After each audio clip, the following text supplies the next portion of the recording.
It was the first day of school at Maplewood High, and Jade Williams had a feeling that everything was going to be different this time. She stepped off the bus and glanced around the unfamiliar neighborhood. The large brick building loomed in front of her, its cold, gray walls reflecting the dreary, overcast sky. She adjusted the strap of her backpack and tightened her grip on the folder she was holding, hoping it would provide some sort of comfort. Jade wasn't new to being the new girl. Moving from city to city, school to school, had become a part of her life. But this time was different. This time, she wasn't just the new girl in a new town, she was the new black girl in a predominantly white school in a small, conservative town. She had no idea how she would fit in, and she couldn't shake the feeling that something about this place was going to be harder than the rest. As she walked through the school gates, Jade felt every pair of eyes on her. The stares from her new classmates were like invisible hands poking at her skin, probing, judging. They weren't outright hostile, but there was something in the way they looked at her that made her feel small and exposed. It was like they were trying to figure her out, deciding if she was worthy of their attention or if she would just be another outsider in a place where she didn't belong. The halls were crowded, but they all seemed to move like a wave, in sync with each other. Jade felt like she was moving against the current, an alien in a world that didn't want her here. She tried to keep her head down, but the whispers and glances followed her, making her heart race with every step she took.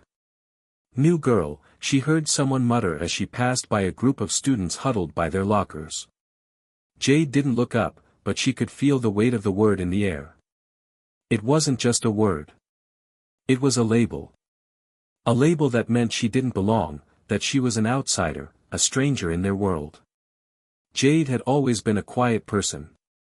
She preferred to observe from the sidelines, to blend into the background where she wouldn't attract too much attention. But this was different. She wasn't just another face in the crowd here, she was an anomaly. She could feel it, and it made her want to disappear. As she walked toward the cafeteria, trying to avoid eye contact with anyone, she bumped into someone. "Oh, sorry." Jade quickly apologized, glancing up to see a girl around her age with blonde hair and bright blue eyes. The girl didn't smile. She didn't even apologize. "Watch where you're going," she said coldly, her voice sharp. Jade froze for a moment, surprised. She had expected a smile, an "it's okay," something to ease the awkwardness. But the girl's tone was like a slap, and Jade could feel the sting of it deep in her chest.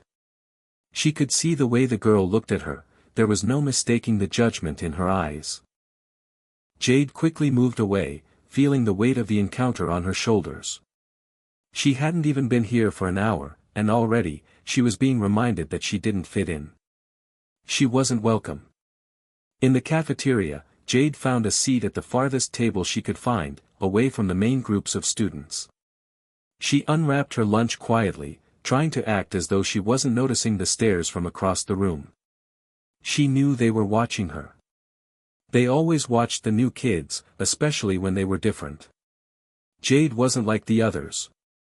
She had a feeling that her differences would be hard to ignore here. "New girl, huh?" Jade heard a voice from behind her.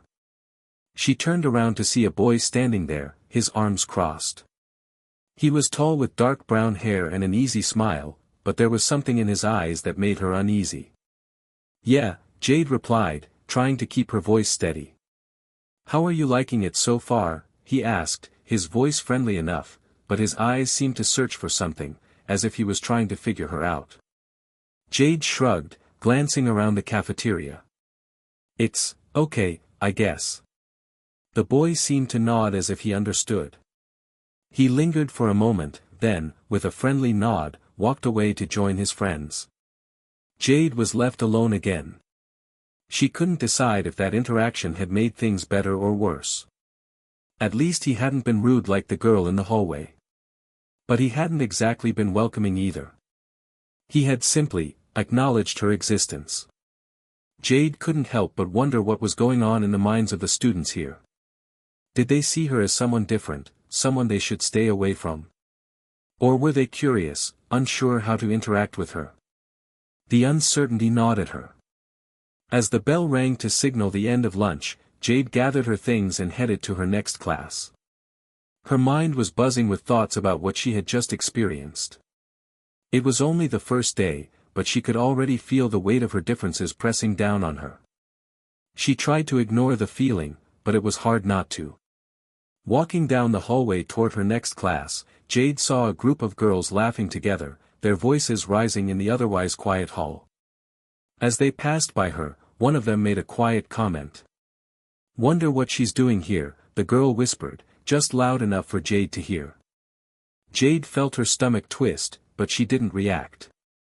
She had heard those kinds of comments before, back in her old schools. The whispers, the judgment, it was all too familiar. But that didn't make it any easier to deal with. The feeling of being unwanted, of being the odd one out, was something that had haunted her for as long as she could remember. She took a deep breath and reminded herself that she had survived this before. She had always found a way to make it through. She had always managed to survive, no matter how alone she felt. This time, though, it felt different. Maplewood High was bigger, the people colder, the isolation more pronounced. But Jade was determined. She would survive. She had to. Hit subscribe and leave a comment with where you're watching from. This story might just spark a new beginning. What's one thing that always pushes you forward, even when things get tough? Jade didn't know what would come next. She wasn't sure what the future held, but she knew one thing for sure: she wasn't going to let the whispers and stares define her. She would make her mark, one way or another. Hit subscribe and leave a comment with where you're watching from. This story might just spark a new beginning. What's one thing that always pushes you forward, even when things get tough? Jade Williams wasn't new to change. Born in a bustling city on the East Coast, she had grown up surrounded by the constant hum of activity, the noise, the people, the diversity. Moving around had been a way of life for her and her mom, who was always in search of a better job, a safer neighborhood, or simply a fresh start. Jade never really minded the transitions. As an only child, she'd gotten used to being her own best friend. But this move, this time, was different. It was the first time Jade felt like she wasn't just changing locations, she was changing worlds. Her family had lived in Brooklyn for most of Jade's life, where people were different and proud of it. The neighborhood was vibrant, filled with a mix of cultures, ethnicities, and personalities. Jade had been raised to celebrate diversity, to see the beauty in the differences between people. Her mother, a strong and hard-working woman, had instilled a sense of resilience in her. "Don't let anyone make you feel small," her mom would always say. "No matter what anyone else says, you are enough."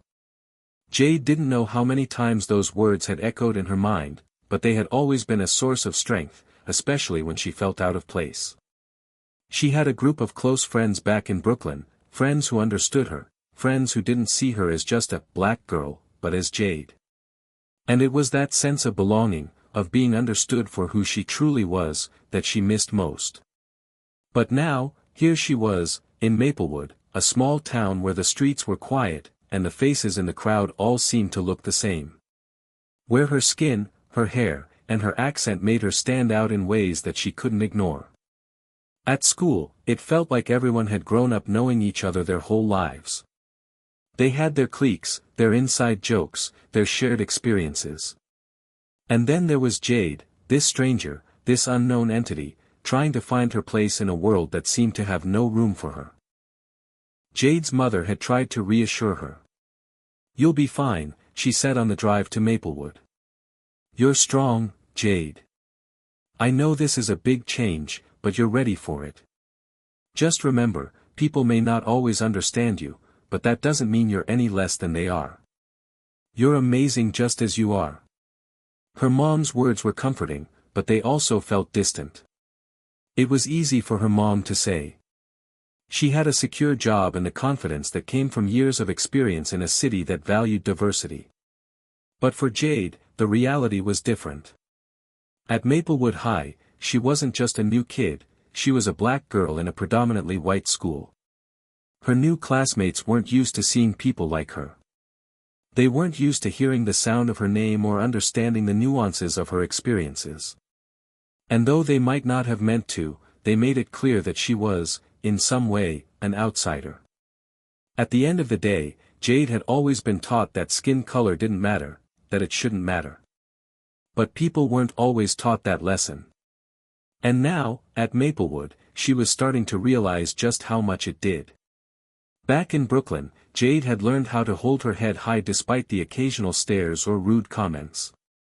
She'd learned how to brush off microaggressions, how to stand tall when people tried to put her in a box based on her appearance. But here in Maplewood, she wasn't sure how to react. People's looks weren't just curious anymore, they felt pointed, even judgmental. Her differences stood out in a way they never had before. Jade had always been proud of her heritage. Her father, whom she had never met, was a strong presence in her life. He had been part of the civil rights movement, a man who fought for equality and justice, and who had passed down stories of resilience and strength. Jade carried those stories with her, even though she had never known him. Her mother had always told her that she came from a long line of strong women, women who never backed down, no matter the circumstances. They were survivors, and Jade was no different. But Maplewood wasn't Brooklyn. Here, the history of racism wasn't something people talked about openly. Here, it was buried beneath the surface, lingering in the quiet discomfort of difference. Jade wasn't used to that. She wasn't used to feeling like she had to fight for her place in a world that seemed to have already decided where she belonged. At night, when the world was quiet, Jade would lie in bed and think about the old apartment they had left behind in Brooklyn. She missed her friends. She missed the sound of her mom's laugh echoing through the walls. But most of all, she missed feeling like she was part of something. She missed feeling seen, not just for the color of her skin, but for the person she was on the inside. Her mom had done her best to make the transition easier, but Jade couldn't shake the feeling that she was being pulled in two directions. She wanted to be proud of where she came from, but in this new world, she felt like everything she was had to be hidden. It was as if the very things that made her who she was, the parts of her identity she had grown up embracing, were the things that made people treat her differently. And there were moments when that difference felt like a wall, a barrier that separated her from everyone else. She could feel the stares in the hallways, the whispers behind her back, the eyes that followed her as she walked into class. It was like she was invisible, but also impossible to ignore at the same time. But Jade wasn't someone who let things get to her. She was used to being the odd one out. She was used to standing her ground, even when the odds were against her. She had learned early on how to rise above the negativity, to let it roll off her like water off a duck's back. Still, she couldn't help but feel like she was fighting a battle she hadn't prepared for. Maplewood was different. The kids here didn't know her story. They didn't know the things she had been through, the challenges she had faced, and the strength it had taken to get to this point in her life. Here, she wasn't just another girl. She was a symbol of something they didn't fully understand. It was in moments like these, when she found herself standing in the middle of a crowded hallway, surrounded by unfamiliar faces, that Jade had to remind herself of who she was. She wasn't just some label, some stereotype. She wasn't just the new girl or the black girl. She was Jade Williams, a girl with a rich history, a girl with a future full of potential. And no matter what anyone else thought, she wasn't going to let them define her. Tomorrow would be another day, another chance for her to prove that she belonged here just as much as anyone else. The days that followed were an exhausting mix of awkward silence and subtle tension. Each morning, Jade would brace herself before stepping out of her house, as if preparing for battle. Her mom had tried to encourage her with daily reminders, "You can do this. You're strong. Don't let anyone make you feel like you don't belong." But Jade wasn't sure anymore. The whispers in the hallways, the sideways glances in the cafeteria, all felt like reminders that she was, indeed, different, and maybe that difference was too much to overcome. The first week was a blur of unfamiliar faces, strained hellos, and uncomfortable silences. Some kids were friendly enough, but they didn't seem to know what to say to her. She was always the odd one out in every group, and even when someone tried to make conversation, it was often forced and lacking in real connection. By the end of the week, Jade began to realize something she hadn't expected. There was a hierarchy at Maplewood High, one that ran deeper than just popularity. It wasn't just about being in the crowd or hanging out with the jocks. There was a subtle yet unmistakable distinction between the kids who had always belonged here, who had grown up together, and the ones who, like her, were outsiders. And within this hierarchy, Jade found herself at the very bottom. She noticed it most in the classroom. It wasn't just that people ignored her. It was the way they would ask questions about her life, her background, her culture, questions that felt more like interrogations than friendly curiosity. At first, she tried to answer them politely, but it became exhausting. It was as if her classmates saw her as an experiment, something to be analyzed and figured out. The black girl from Brooklyn, what was her story? What made her different? And then there were the others. The ones who, like the girl in the hallway, made it clear with their glances and words that they didn't want her there. They were the ones who would whisper to each other as she walked by or snicker loudly when she tripped over her words in class. They were the ones who made her feel like she was a puzzle they just couldn't solve, and the harder she tried to fit in, the more they seemed to push her away. Jade had never been one to shrink away from confrontation, but something about the atmosphere at Maplewood felt different. The subtle, everyday microaggressions were harder to confront. They were harder to fight because they were disguised as innocent actions, as if they didn't mean anything. But Jade could feel the sting each time someone accidentally bumped into her in the hallway or ignored her when she tried to join in a group conversation. It was these small acts of exclusion that added up and made her feel invisible, like she didn't matter. By the end of the second week, Jade had figured out who the ringleaders were, a group of 3 girls who, for lack of a better word, seemed to run the social scene at school. They were the ones everyone knew, the ones whose names were mentioned in every conversation, the ones who seemed to get the benefit of the doubt no matter what. Their clique had all the power. And Jade quickly learned that the leader of the group, Emily Hayes, was the one to watch out for. Emily was everything that Jade was not. Blonde, with piercing blue eyes and an air of effortless confidence, she had been one of the first people to look at Jade with that strange mix of curiosity and disdain. She'd flashed Jade a smile that felt more like a challenge than a greeting on the first day, and since then, Jade had noticed her often exchanging looks with the other girls in the hallways, always observing Jade as if she were a specimen under a microscope. It didn't take long for Jade to feel the tension between them. It was subtle at first, little things like Emily and her friends making snide remarks under their breath when Jade entered the room, or whispering loudly enough that Jade knew they were talking about her. She tried to ignore it. She tried to focus on her schoolwork and the few people who had been kind to her, like Sam, the boy who had talked to her during lunch on the first day. Sam was nice, and he'd made an effort to reach out. But even he seemed to pull away after a while, like he didn't want to risk his social standing by being too friendly with someone like her. The tipping point came on a Friday afternoon, when everything finally boiled over. It was the start of a long weekend, and the school was buzzing with excitement about a party that Emily Hayes was hosting. Everyone was invited, or so they thought. Jade didn't get an invitation, of course. She wasn't really part of Emily's world, and she had no intention of trying to fit into a scene that seemed designed to make her feel uncomfortable. Still, she couldn't help but feel a pang of exclusion when she saw Emily and her friends chatting about it in the hallway between classes. "Are you going to Emily's party?" one girl asked another. "I heard she's only letting the cool kids in, but I guess we'll see if we make the cut." Jade felt the blood rush to her face. She hated that she was still thinking about it, still caring about whether she was cool enough to be invited to a party. But it was hard not to care when everything around you seemed to reinforce the idea that you were never going to be one of the cool kids.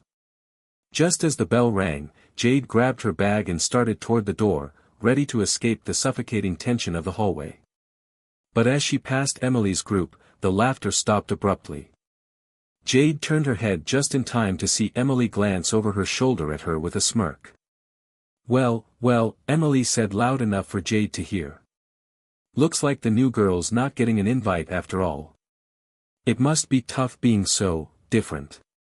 Jade's heart sank. The words were like daggers, sharp and deliberate. She couldn't believe how cruel Emily was being. But the worst part? Jade couldn't even find it in herself to speak up. She stood there, frozen for a moment, before the silence became too much to bear. Without a word, she turned and walked out of the building, desperate to escape the humiliation that felt like it was consuming her from the inside. As she stepped outside into the cool air, Jade felt the weight of the world on her shoulders. She had no idea what she was supposed to do next. It seemed like no matter how hard she tried, she was never going to fit in. She wasn't going to make it here. And for a brief, terrifying moment, she wondered if maybe her mom was wrong. Maybe she wasn't strong enough to handle this. But then, as she stood there, something inside her shifted. She couldn't let Emily and the others win. She couldn't let them define her. If she wanted to make it here, if she wanted to survive Maplewood High, she was going to have to fight back. Tomorrow's a new day, Jade muttered to herself, clenching her fists. And somehow, she knew that things were about to change. The next morning, Jade woke up earlier than usual. Her mom had already left for work, and the house was quiet. She stood in front of the mirror, running her fingers through her natural curls, trying to steady her breath. For the first time since arriving in Maplewood, Jade felt something shift inside of her, a spark of defiance that had been smoldering beneath the surface. She wasn't going to let the girls at school make her feel small anymore. Not today. Jade had always been strong, but until now, she had been trying to play by the rules. She had been trying to fit in, trying to be polite, trying to make peace with the fact that she was different. But what if that wasn't the answer? What if being different was her strength, not her weakness? She dressed quickly in a pair of high-waisted jeans and a black hoodie that said, "Resilient," in bold, white letters across the chest. It was a gift from her mom, a reminder that no matter what came her way, she had the strength to face it. Jade stared at her reflection one last time before grabbing her bag and heading out the door. Today, she wasn't going to let anyone push her around. At school, the morning felt like any other. The crowded hallways, the familiar faces, the whispers that followed her as she walked to her locker, it was all the same. But today, Jade held her head high. She didn't look down at the ground or avoid eye contact. She walked with purpose, a quiet confidence that surprised even herself. As she turned the corner, she spotted Emily and her friends gathered by their usual spot near the lockers. They were laughing, as usual, but today, their laughter didn't rattle her. Jade walked past them without a second glance. She was determined to keep going. But of course, Emily couldn't resist. "Oh look, it's the new girl. Still trying to blend in." Emily's voice rang out, just loud enough for Jade to hear. The girls in the group snickered. Jade paused. For a split second, she felt that familiar rush of embarrassment creep up her neck, but this time, she didn't shrink. She didn't look away. Instead, she turned around slowly and met Emily's gaze. "Maybe I'm not trying to blend in," Jade said, her voice steady but firm. "Maybe you're the one trying to figure out how to make me feel small." The group fell silent. Jade's words hung in the air, and for a moment, Emily seemed caught off guard. She hadn't expected this. "Oh, is that what you think?" Emily sneered, her smile now replaced with a cold expression. "You think you're better than us now?" Jade shook her head, her gaze unwavering. "I don't think I'm better than you. I just know I'm not like you. And that's perfectly fine." There was a brief, awkward silence before one of Emily's friends, a girl named Kelly, laughed nervously. "Wow, someone's got attitude today." "Maybe it's not attitude," Jade shot back, "maybe it's just called standing up for myself." She turned and walked away, her heart pounding in her chest, but her steps were confident. She could feel the stares of the group on her back, but she refused to look back. She refused to let them break her. As she continued down the hallway, Jade felt a mix of pride and relief. For the first time, she had stood up for herself. It wasn't a loud, dramatic confrontation, but it didn't need to be. She had made her point. And it felt good. The rest of the day passed in a blur of classes and half-hearted interactions with her classmates. It wasn't until lunch that things really started to change. Jade was sitting alone at one of the tables, as usual, when Sam walked up to her, holding a tray of food. "Mind if I join you?" he asked, offering her a shy smile. Jade looked up, surprised.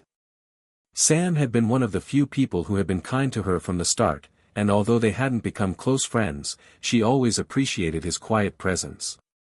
She nodded and motioned to the empty seat across from her. "I'm actually glad you came over," Jade said, her voice softer than it had been earlier. "I was starting to feel like I'd never fit in here." Sam sat down and sighed. "I get that.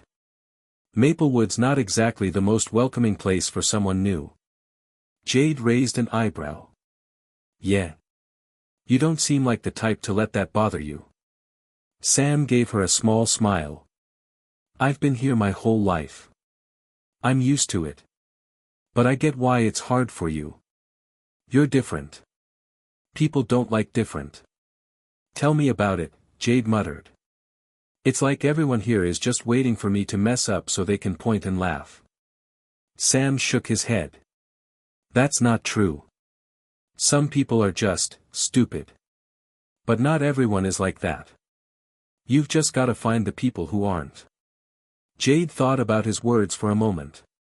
"I don't know if I'm cut out for that. It's exhausting trying to find people who don't see me as a project or something to figure out." Sam paused, his eyes thoughtful. "You know, I've seen you around. And honestly, you're stronger than a lot of people here. You don't let things get to you. That's rare." Jade felt a warmth in her chest. Sam wasn't trying to flatter her. He was just being honest. "Thanks, Sam," she said quietly.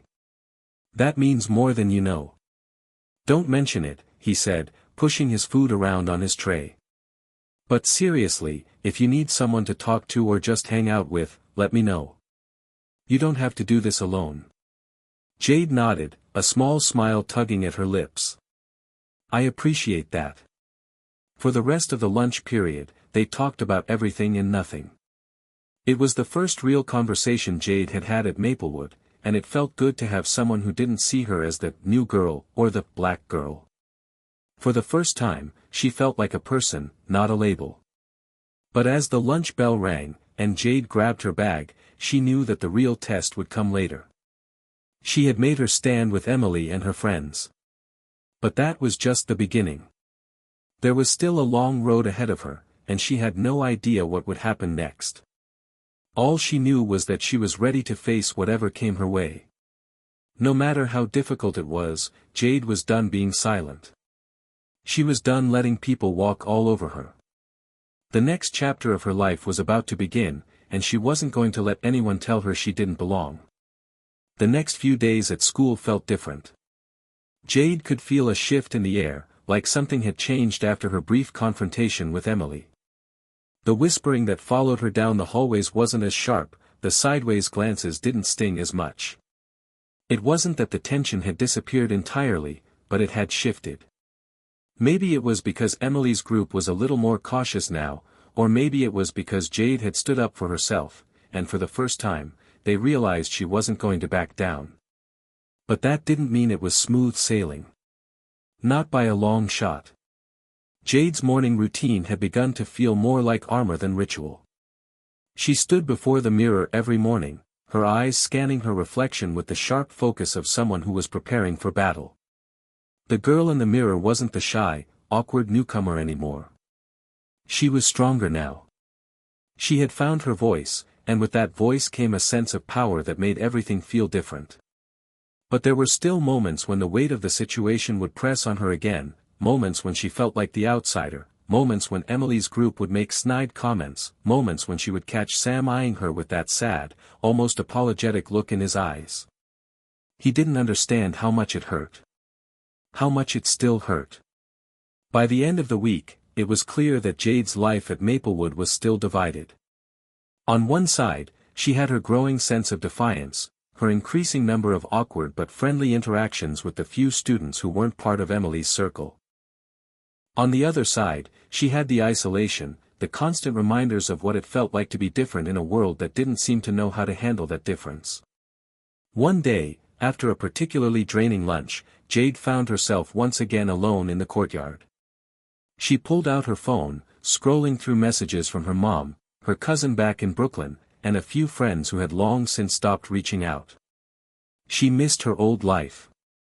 She missed her friends, her community, the familiarity of being seen for who she really was, not just a new girl who had been transplanted into a world that felt so foreign. Her thoughts were interrupted when she heard a voice behind her. "Hey, Jade." It was Sam. She glanced up to see him standing there, his expression warm but unsure, like he wasn't sure if he had interrupted her solitude on purpose or by mistake. "Hey," Jade said, slipping her phone into her pocket. She wasn't sure why, but she felt a small sense of relief whenever Sam showed up. He wasn't perfect, but at least he didn't judge her. "Mind if I sit?" he asked, glancing at the empty space next to her. "Go ahead," Jade said with a small smile, patting the bench. "I'm just thinking." Sam sat down, but didn't immediately say anything. Instead, he just sat there beside her, letting the silence linger for a moment. "You've been kind of distant lately," Sam said, his voice low. "I know things haven't been easy, but I just wanted to check in. You okay?" Jade exhaled, a sigh that carried a mixture of exhaustion and frustration. "I don't know," she said after a beat. "It's like, every day I try harder to fit in, and every day I feel more like I'm not supposed to be here. People look at me like I'm different, and then they act like it's something that's wrong. I get it. But I'm just tired of feeling like I have to apologize for being myself." Sam nodded slowly. "I get it. Honestly, I do. But, Jade, you don't have to apologize for being you. You're not the one who has the problem, they are." Jade turned to look at him, surprised by the sincerity in his voice. "Easy for you to say. You've been here your whole life. You've got your friends, your place. You know how to handle this." "I don't know how to handle all of this," Sam said, shaking his head. "I've watched my friends treat people like crap, and I don't know how to stop it. I don't know how to make them see the world the way I do. It's hard for me too. But I won't let you feel like you don't belong. You do. You deserve to be here just as much as anyone else." Jade's chest tightened at his words, her throat tightening in a way she didn't expect. She didn't know if she was ready to accept Sam's kindness fully. He had his own life, his own world, but hearing someone say she deserved to be here, that was something she hadn't heard in a long time. "Thanks," she murmured, unsure of what else to say. The words felt too small to encompass everything she was feeling. Sam gave her a small, understanding smile. "You don't have to thank me. Just, don't forget that you're not alone. I know it feels like it sometimes, but you're not." They sat there for a few minutes, neither of them speaking, just watching the other students walk past. Jade felt the weight of everything pressing down on her, but for the first time in days, it felt a little more bearable. Maybe Sam didn't have all the answers, and maybe he didn't understand everything she was going through, but his willingness to listen, to stand beside her in this moment, was enough. Before long, the bell rang, signaling the end of lunch. Sam stood up first, brushing his hands off as he looked at Jade. "I'll see you later," he said with a smile. "Hang in there." Jade watched him walk away, feeling a quiet sense of comfort in the simple, unspoken connection between them. It wasn't much, but it was a start. As Jade made her way to her next class, she felt the familiar eyes on her again. This time, it was Emily and her group.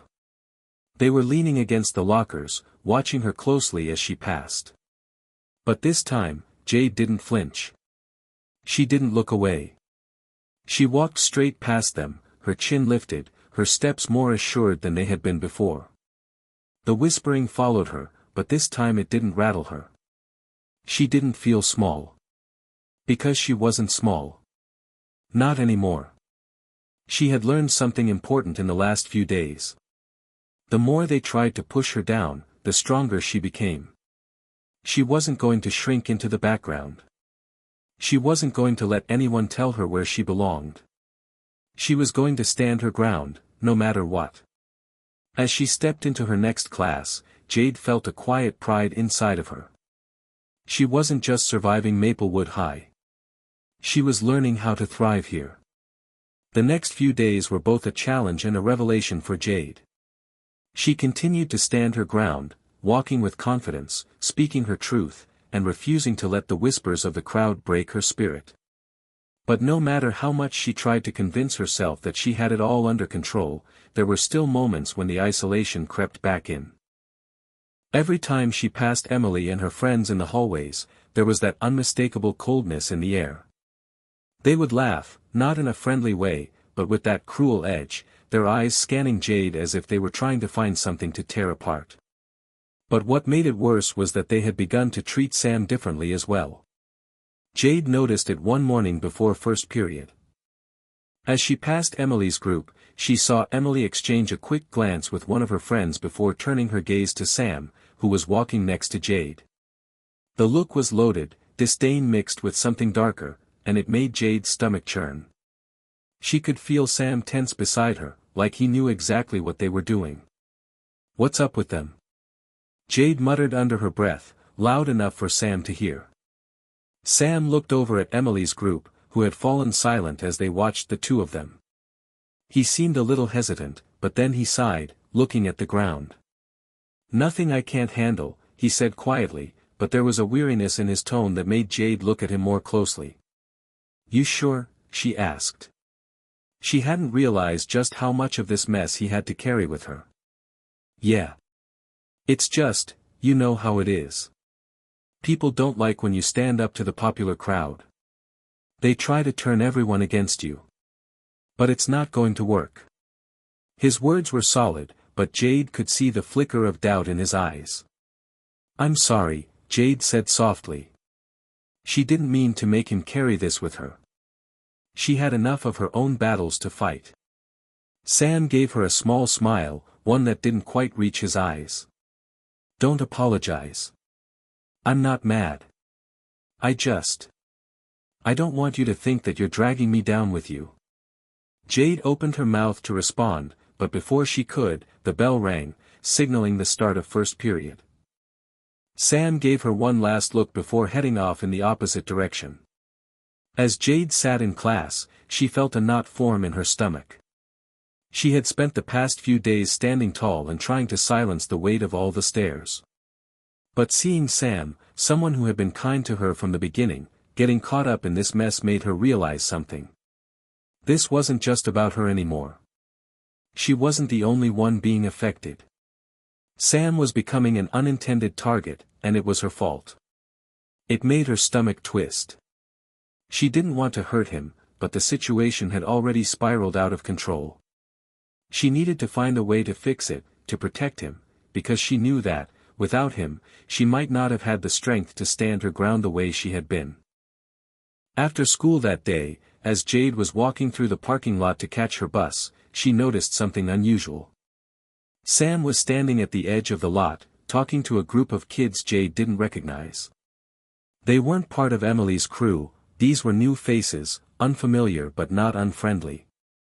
And what surprised her the most was that Sam didn't seem uncomfortable at all. She had always known Sam as someone who didn't rock the boat. He kept to himself, stayed out of drama, and didn't take sides. But now, here he was, laughing with a group of students who weren't the usual crowd. It was a new side of him that Jade hadn't seen before. Curiosity piqued, she walked over, keeping her distance so she didn't seem like she was intruding. But Sam spotted her immediately. He waved her over, his face lighting up as he did. "Hey, Jade. Come meet some friends," he called out. She hesitated for a moment, unsure. But then, seeing the open and welcoming smiles on the faces of the group, she decided to walk over. As she approached, Sam introduced her to the group. "This is Jade. She's new here. And these are my friends, Maya, Chris, and Theo." Jade offered a small, cautious smile. "Hey." Maya, a girl with short black hair and a quirky laugh, grinned at Jade. "I've heard a lot about you," she said in a friendly tone. "Don't listen to those jerks. They're just trying to get under your skin." Chris, a tall, lanky guy with a mischievous glint in his eyes, added, "They're not worth your time. Sam talks about you all the time. You've got more guts than most of us combined, so we've been trying to figure out how to get you into our circle." Jade blinked, surprised. "Wait, what?" Theo, a guy with sandy brown hair and an easygoing smile, laughed. "Yeah, Sam's been defending you against Emily and the others. He's been telling them to leave you alone." Jade's eyes widened as she glanced at Sam. "You've been defending me?" Sam shrugged, looking a little embarrassed. "It's not a big deal. I just don't think it's right. You didn't ask for this, and I didn't want to see you get treated like crap because of them. You deserve better than that." Jade felt a lump form in her throat. This wasn't just kindness, it was loyalty. Sam wasn't just being her friend because it was the right thing to do. He was actively standing up for her, even when it put him at risk of becoming a target himself. "I don't know what to say," Jade said softly, her voice thick. "Thank you. I didn't expect anyone to." "You don't have to thank us," Maya interrupted with a warm smile. "But we've got your back, Jade. You don't have to go through this alone anymore. If you want, we could make things a little more interesting around here." She winked at her friends, and they all laughed. Jade felt something lightening in her chest. It wasn't the end of her struggle, she knew that. The days ahead would still be hard, and the whispers, the looks, the tension would continue to follow her. But now, she didn't feel like she had to face it alone. There were people who genuinely wanted to help her, who saw her for who she was, not just for the label people tried to give her. "You guys don't know what this means to me," Jade said, a smile finally reaching her eyes. "I think I might just be able to handle this now." Sam's smile was proud, and for the first time since arriving in Maplewood, Jade felt like she was beginning to find her place.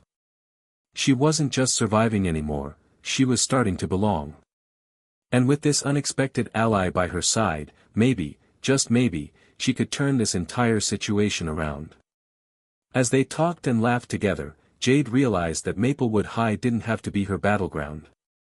It could be her new home, if she kept standing her ground, and if she surrounded herself with the right people.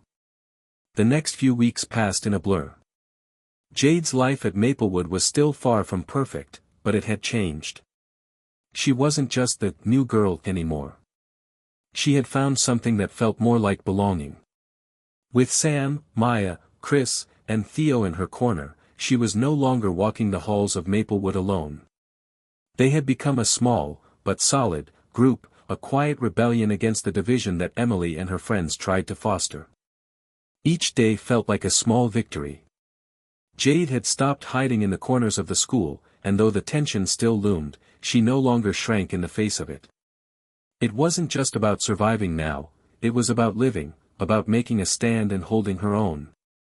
But there were still moments, like when she'd catch Emily glaring at her from across the cafeteria or when she'd hear the whispered rumors that followed her wherever she went, that reminded her of how fragile this newfound sense of belonging could be. One afternoon, as she sat at lunch with Sam and his friends, she noticed a change. Emily, usually so loud and obvious with her power, wasn't sitting with her usual group. Instead, she was with a different crowd, one that Jade hadn't seen before. Emily was still the same, haughty, arrogant, but now, something felt different.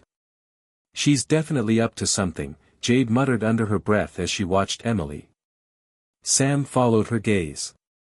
She's probably trying to make new alliances.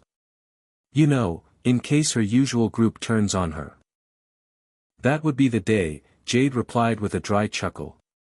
But seriously, it's like she knows she can't control me the way she used to. Sam looked at her for a moment, an eyebrow raised. You really think that?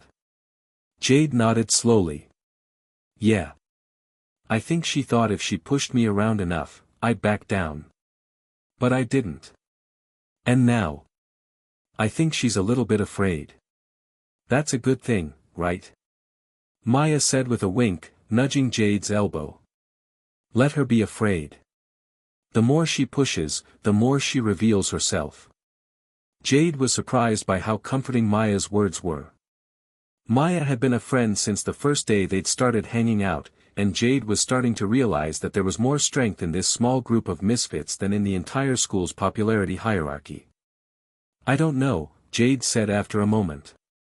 I'm just tired of feeling like I'm always waiting for the next attack. I don't want to have to keep looking over my shoulder every time I go to class. Chris, who had been unusually quiet, finally spoke up. You don't have to. I think we need to take the fight to them. Jade turned to him, surprised. What do you mean?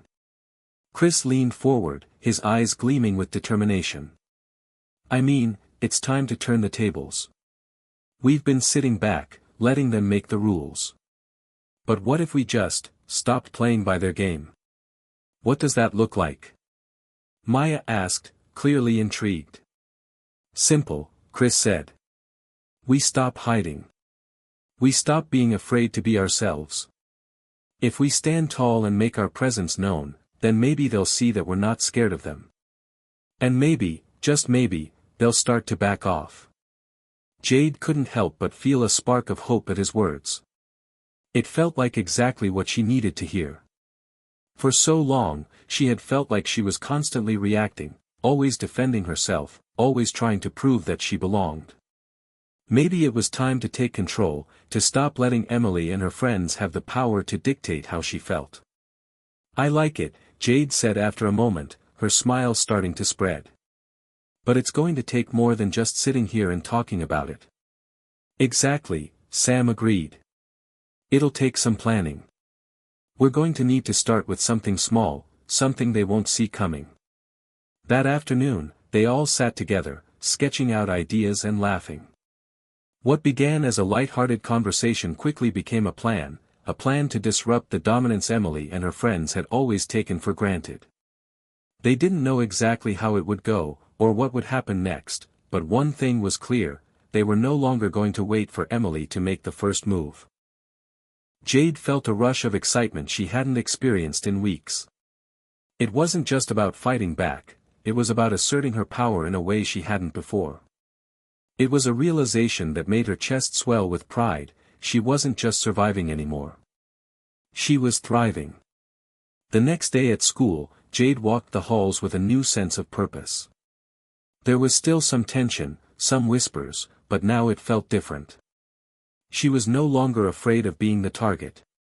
If Emily wanted to keep playing games, then Jade was more than ready for the challenge. And sure enough, by lunch, Jade received her first test. Emily approached her with that signature, smug grin on her face. You think you've won? Emily sneered, stepping into Jade's path. You think this little group of losers is going to protect you? Jade stood tall, eyes locked on Emily. I don't need anyone to protect me, Emily. Not from you or anyone else. Maybe you should spend less time trying to control people, and more time figuring out why you need to tear others down to feel better about yourself. Emily's smile faltered for a brief moment.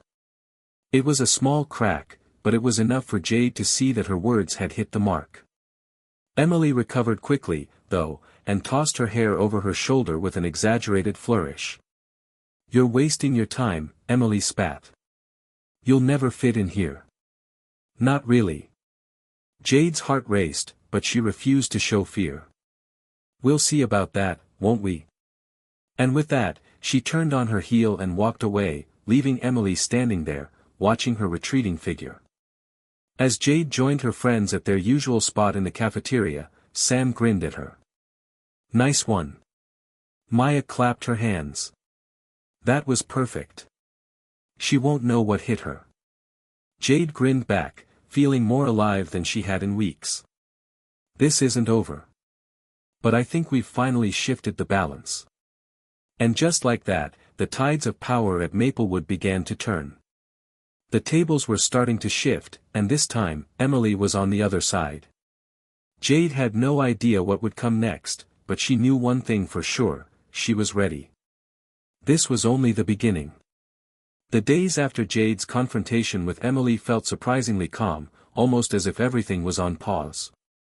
Jade had expected Emily to strike back quickly, to somehow turn the tables and try to humiliate her. But there was nothing. No passive-aggressive comments in the halls, no nasty remarks whispered behind her back. It was as if Emily had suddenly disappeared into the background. Jade couldn't help but feel uneasy, like something bigger was brewing, and it was just a matter of time before Emily decided to make her move. At first, Jade tried to shake the feeling of uncertainty. With Sam, Maya, and Theo by her side, she focused on her studies, hanging out after school, and simply enjoying life away from all the tension. But every time Emily passed by or shot her an icy glance, Jade felt a familiar tightening in her chest. She knew this quiet period couldn't last forever. Emily had always been quick to regain control, and Jade could feel that she was just waiting for the right moment. It was Friday afternoon when everything changed. Jade was walking to her last class of the day when she saw Emily standing by her locker. Her usual group of friends surrounded her, but this time, there was something different in the air. Emily wasn't talking to anyone. Instead, she was holding up her phone, clearly recording something. Jade's stomach dropped. Emily was filming. Jade's first instinct was to avoid it. To keep her head down and get to class, but something inside her told her that this was a test. Emily wanted to get a reaction. She was trying to catch Jade off guard, maybe even record a moment where she could turn the tables. Jade couldn't let that happen. Taking a deep breath, she walked forward, her footsteps growing louder as she approached the group. Emily noticed her almost instantly, her lips curling into a smirk. "Hey, Jade." Emily called, her voice dripping with sarcasm. "You've been talking about standing up for yourself, huh? Want to tell everyone what you really think about me?" Jade stopped in her tracks. There it was, Emily was trying to manipulate the situation, trying to get Jade to say something that would make her look bad in front of everyone. She was using her phone as a tool for control. But Jade wasn't going to play along. Not this time. Taking a steadying breath, Jade looked Emily directly in the eye. "You know, I don't really care what you think of me, Emily. But if you want the truth, I think you're really good at hiding behind that phone of yours." The words were calm, but they held power. Jade could see Emily's expression shift for a moment, there was a flicker of surprise, maybe even hesitation. She wasn't used to being challenged like this. "I'm not interested in playing your games anymore," Jade continued, her voice unwavering. "You want to make me look bad? Go ahead. But I'm done being your target. I've got bigger things to focus on than your petty little drama." Emily's smirk faltered, and for a moment, the tension in the hallway seemed to grow. The students gathered around them watched in silence, unsure of how to react. Jade wasn't making a scene, but her words were cutting through the atmosphere like a blade. Emily recovered quickly, though. "Whatever, Jade," she said, shrugging dismissively. "You can keep playing the victim act all you want. You'll see how long that lasts." With a flick of her hair, Emily turned and started walking away, her friends following her. But this time, Jade didn't feel defeated. She didn't feel small. She felt like she had finally said what needed to be said, and the school wasn't just watching Emily anymore, they were watching her too. Jade stood there for a moment, letting the weight of what had just happened sink in. She hadn't let Emily push her around. She hadn't let the situation turn into the one-sided drama Emily was hoping for. And the best part was, Jade had done it on her own terms. As she made her way to class, Jade's mind was racing. Had that been the right move? What would Emily do now? Was that it, or was Emily plotting something more? It didn't matter. Jade had stood her ground. She had made her voice heard. Later that afternoon, as Jade sat in her final class, her phone buzzed in her pocket. She pulled it out, expecting to see a message from one of her friends. When she unlocked the screen, her eyebrows furrowed. There was a message from an unknown number. That was a bold move today. I'm impressed. Jade stared at the text, confused. Who was it from? She didn't recognize the number, but the message was clear: someone had seen what happened, and they were on her side. It felt strange, but also reassuring. It was a sign that she wasn't alone in this. Her phone buzzed again, and this time, it was a message from Maya. You were amazing today. You didn't let Emily get to you. We've got your back. Don't forget that. Jade smiled, feeling a warmth spread through her. Maya's words meant more than she could say. She had friends who cared, who stood by her no matter what. It wasn't just about surviving school anymore, it was about thriving, together. The text from the unknown number lingered in her mind, though. Who had sent it? Could it be someone from school who had witnessed the confrontation? Or maybe someone who had seen it online? It didn't matter right now. What mattered was that Jade had made her mark. The rest of the school day passed without much incident, but Jade couldn't shake the feeling that things were changing. Emily wasn't going to stop trying to regain control, but Jade had proven today that she wasn't going to back down. She wasn't going to be intimidated anymore. The next day, as Jade walked through the hallways, she noticed something different. The usual whispers, the side glances, the feeling of eyes on her, it wasn't gone, but it had shifted. There were still students who might be uncertain or neutral, but there was also something else. Jade noticed a few students giving her subtle nods of approval. They had seen what happened. They had witnessed her strength. Jade didn't know what the future held, but she knew one thing for sure: she had just taken the first step toward changing her story. She wasn't going to be the target anymore. She wasn't going to be the one pushed aside. And for the first time in a long while, Jade felt like she had a chance. Maybe Emily thought she could control everything, but Jade was done being the underdog. She was ready to fight for herself. And this time, she wasn't backing down. The feeling of relief from Jade's confrontation with Emily didn't last long. As the weekend passed, the whispers started again, quieter this time, but still there. The tension simmered beneath the surface, like an unspoken threat waiting to erupt. Jade had stood up to Emily, but it was clear that the battle was far from over. Emily wouldn't let this go, and she would make sure Jade knew it. By Monday morning, it was as if the entire school had been put on notice. As Jade walked through the hallways, she noticed the subtle glances from students in every direction. There was something different in the air. It wasn't outright hostility, but it was as if everyone was waiting for something to happen. Jade could feel it: she was being watched. When she reached her locker, she saw that Emily's group was already there. Emily, of course, was standing in the center, talking animatedly to a few girls who giggled at every word she said. Jade didn't miss the way Emily's eyes flickered over to her, a smirk playing on her lips. It was the kind of look that said, "This isn't over." Jade took a deep breath and tried to focus on getting her books for class. But as she turned to face the hallway, she was caught off guard by something small: a piece of paper, crudely folded, fell at her feet. She bent down to pick it up, only to find that it was a note, hastily scribbled in a messy, all-caps handwriting. "Watch your back, Jade. No one can take down Emily." The words hit Jade harder than she expected. It wasn't the first time someone had threatened her. Her life had been filled with moments of intimidation and bullying, but this time, it felt different.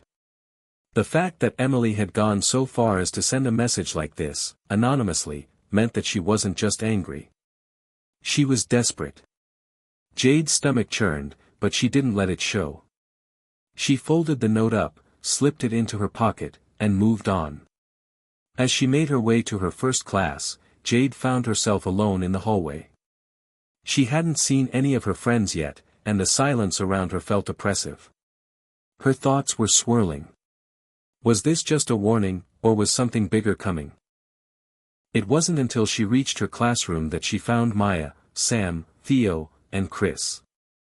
They were all gathered around the door, talking quietly, their faces serious. "Jade!" Maya called as she approached, her eyes scanning the hall. "We need to talk." Jade didn't even wait to sit down before pulling the folded note from her pocket and handing it to Maya. The others crowded around her, reading the threatening words in silence. Theo was the first to speak. "Is she serious?" he asked, his voice low. "It's a warning," Jade said, trying to sound calm, even though the note had shaken her more than she was willing to admit. "Emily's not going to let this slide. She's planning something, and I think she wants to make sure I know it." Sam clenched his fists. "We're not going to let her get away with this, Jade. She's a coward for sending anonymous threats." Chris nodded. "You've stood up to her before. You can do it again." Jade appreciated their support, but she couldn't ignore the gnawing fear that had taken root. Emily wasn't a typical bully. She had influence. She had friends. And now, it seemed like she was prepared to use them against Jade in a way she hadn't before. The weight of the situation felt heavier than ever. The bell rang, signaling the start of class. Jade slid into her seat, trying to push aside the nervous energy she was feeling. But as the class went on, the anxiety continued to grow. Every time she glanced toward the back of the room, she could feel Emily's presence, even if she wasn't physically there. The threat lingered. It wasn't until lunch that things began to take a turn. Jade had barely sat down with her friends when she noticed a group of students gathering near the cafeteria. They were whispering excitedly, looking over at her with curious, almost judgmental expressions. Jade's stomach dropped. She knew what they were talking about. She had been the talk of the school ever since her confrontation with Emily, and now, it seemed like the gossip was getting louder. Maya leaned in close. "They're talking about you, Jade. Emily must have spread some kind of rumor." "I can feel it," Jade replied, her voice tight. "They're all waiting for me to mess up." But then something unexpected happened. Instead of the usual sneers or whispers, one of the students, a girl from a different class named Rachel, walked over to Jade's table. Rachel wasn't a part of Emily's circle, but she wasn't exactly someone who'd ever spoken to Jade much either. Jade looked up at her, surprised. "Hey," Rachel said, glancing around as if making sure no one was listening. "I just wanted to say. I think you did the right thing. Standing up to Emily. I mean, I've seen what she's been doing to you, and I don't think it's right." Jade blinked, caught off guard. Thanks," she said, her voice quiet. Rachel smiled, but it was a small, knowing smile.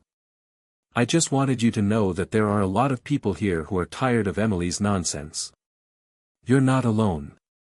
Before Jade could respond, Rachel turned and walked away, disappearing into the crowd of students.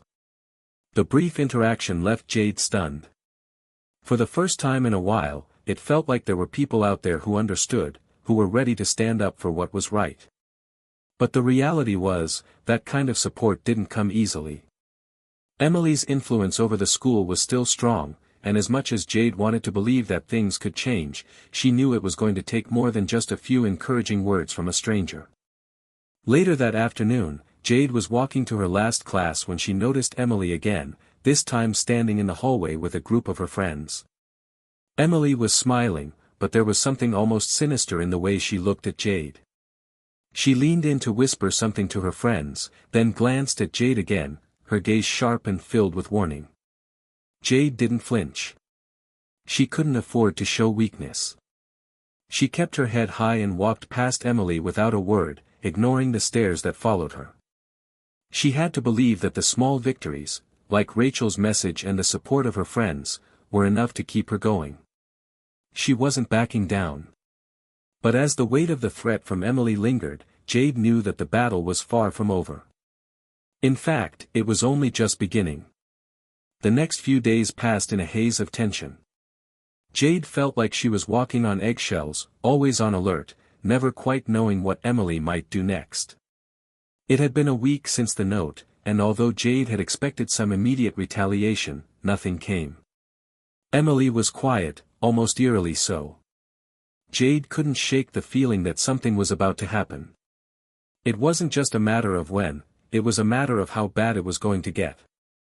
One afternoon, as Jade and her friends sat under the large oak tree near the school courtyard, enjoying the rare quiet moment of the day, Theo suddenly pulled out his phone and stared at it, his face growing serious. "Something's going on," he said, scrolling through his screen. "Check this out." Jade leaned over to see what he was looking at. It was a post on one of the school's gossip pages, a public group on social media where students anonymously shared rumors, gossip, and sometimes outright lies about their peers. The post was about Jade. "Has anyone noticed how Jade's been acting all tough lately? Guess she thinks she can just walk around like she's the boss. But we all know what happens when you try to stand up to Emily. Let's just say, not everyone gets away with it." Jade's heart dropped as she read the words. It wasn't a direct threat this time, but the message was clear: Emily's influence was at work. She had gone from sending anonymous notes to using social media to spread a narrative about Jade. It was a warning to anyone who might be thinking of siding with her or questioning Emily's power. "This is ridiculous," Maya said, her voice tinged with disbelief. "She's still trying to make you look bad. We need to report this." Jade shook her head. "No. Reporting it won't help. We all know how these things go. If I report it, it'll just make me look like I can't handle it. Emily will turn it around and make me the one who's overreacting." "She's right," Theo added. "The last thing Emily wants is to look like she's bullying you publicly. But if we stay quiet and show that it doesn't affect you, it'll be harder for her to keep this up." Jade bit her lip, deep in thought. The post was a clear attempt to incite fear, to make her doubt herself and her place in the school. But Jade wasn't about to let Emily control her. Not again.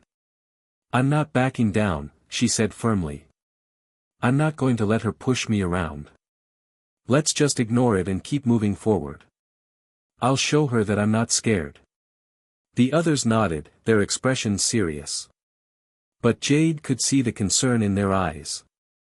They knew how much this was affecting her, even if she tried to act like it didn't. As the school day went on, Jade tried to focus on her classes, but the words from the post kept echoing in her mind. What happens when you try to stand up to Emily? It made her question her decision to confront Emily so directly in the first place. Had she made a mistake? Had she set herself up for something even worse? That afternoon, as Jade was heading to her car after school, she saw Emily again. This time, she wasn't with her usual group of friends. She was alone, standing by the entrance to the parking lot, her arms crossed over her chest. She stared at Jade as she approached, her eyes cold and calculating. Jade stopped in her tracks, her heartbeat quickening. She wasn't expecting to see Emily alone, and for a moment, it caught her off guard. "Hey, Jade," Emily said, her voice strangely calm. "I see you've been trying to make a big impression on everyone. Standing up for yourself and all that. But let me remind you of something." Jade braced herself, trying to keep her cool. "What's that?" Emily smirked. "This school's mine. You're just a passing phase. And no matter how much you try to fight back, you'll never be able to take my place." Jade's chest tightened, but she refused to show any sign of fear. "I'm not trying to take your place, Emily. I'm just trying to exist without you trying to tear me down." Emily's expression faltered for a moment, her lips curling in a sneer. Keep telling yourself that. You're not as tough as you think. With that, Emily turned and walked away, her heels clicking sharply against the pavement. Jade stood there, watching her go, feeling a mix of relief and unease.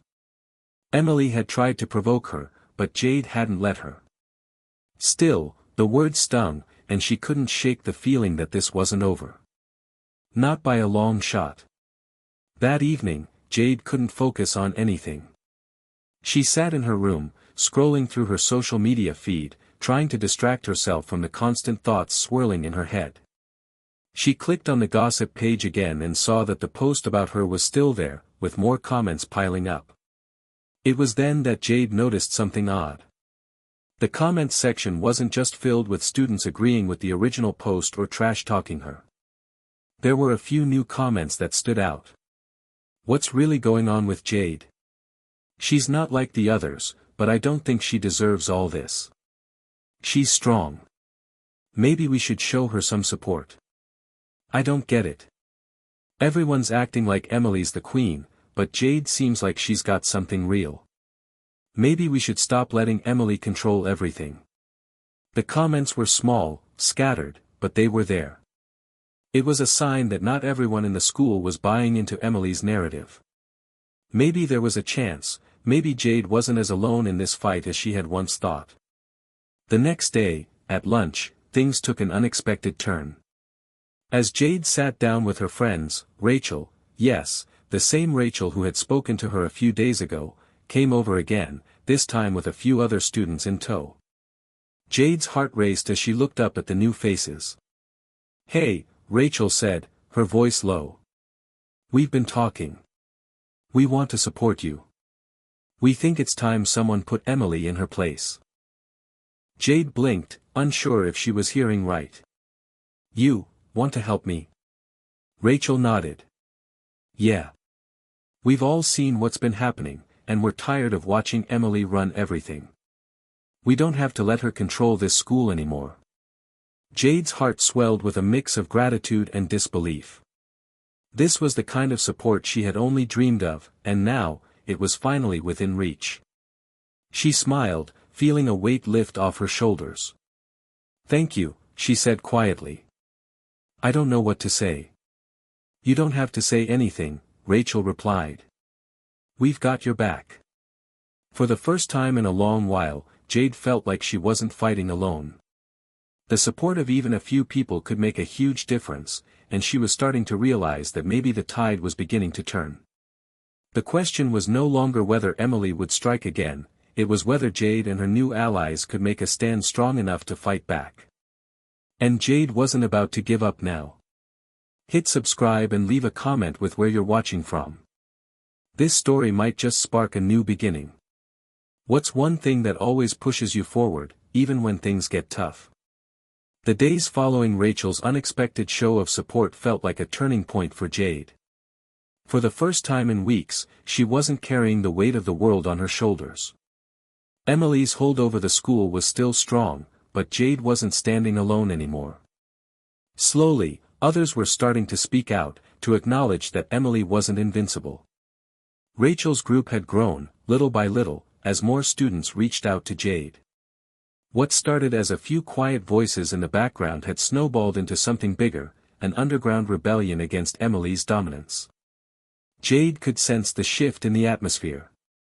Where there had been whispers, there was now a murmur of defiance. It wasn't just students who had been affected by Emily's bullying either. A few teachers had started noticing the subtle changes in the air, students sitting in groups, not out of exclusion, but out of solidarity. Teachers who had always turned a blind eye to the little things, like Emily's icy stares, her whispered put-downs, were starting to recognize the toll it had taken. It was during lunch one afternoon when Rachel approached Jade with a new idea. "We need to get the word out," Rachel said, her voice determined. "There are so many people who are just waiting for the right moment to stand up. We've got to give them that moment." Jade looked around at their group of friends sitting nearby. Theo, Sam, Maya, Chris, they were all there, listening intently. "What are you thinking?" Jade asked cautiously, not sure where this conversation was headed. Rachel glanced around to make sure no one was eavesdropping before continuing. We can't just wait for Emily to make her next move. We need to take control of the narrative. Let everyone know that we're not afraid, that we're stronger together. If we can show that we're united, we'll be harder to take down. Jade nodded slowly, realizing the weight of what Rachel was suggesting. She wasn't just talking about surviving Emily's bullying, Rachel was talking about pushing back, about making a statement that Emily's reign of fear was over. How do we do that? Jade asked. We organize, Rachel said. A peaceful protest. Not some huge spectacle, but something quiet.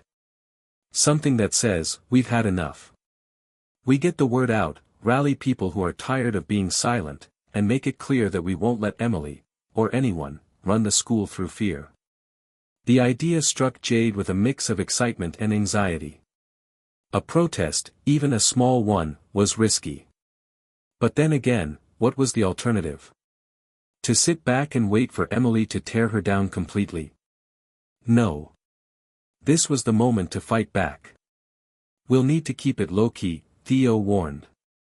If we make it too obvious, Emily will find a way to stop it before it even starts.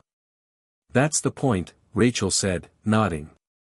We need to show strength, but not in a way that gives her the chance to turn the tables. It'll be like a quiet rebellion. We don't need to shout to make an impact. Jade was struck by Rachel's calm, determined energy. It was clear she had thought this through.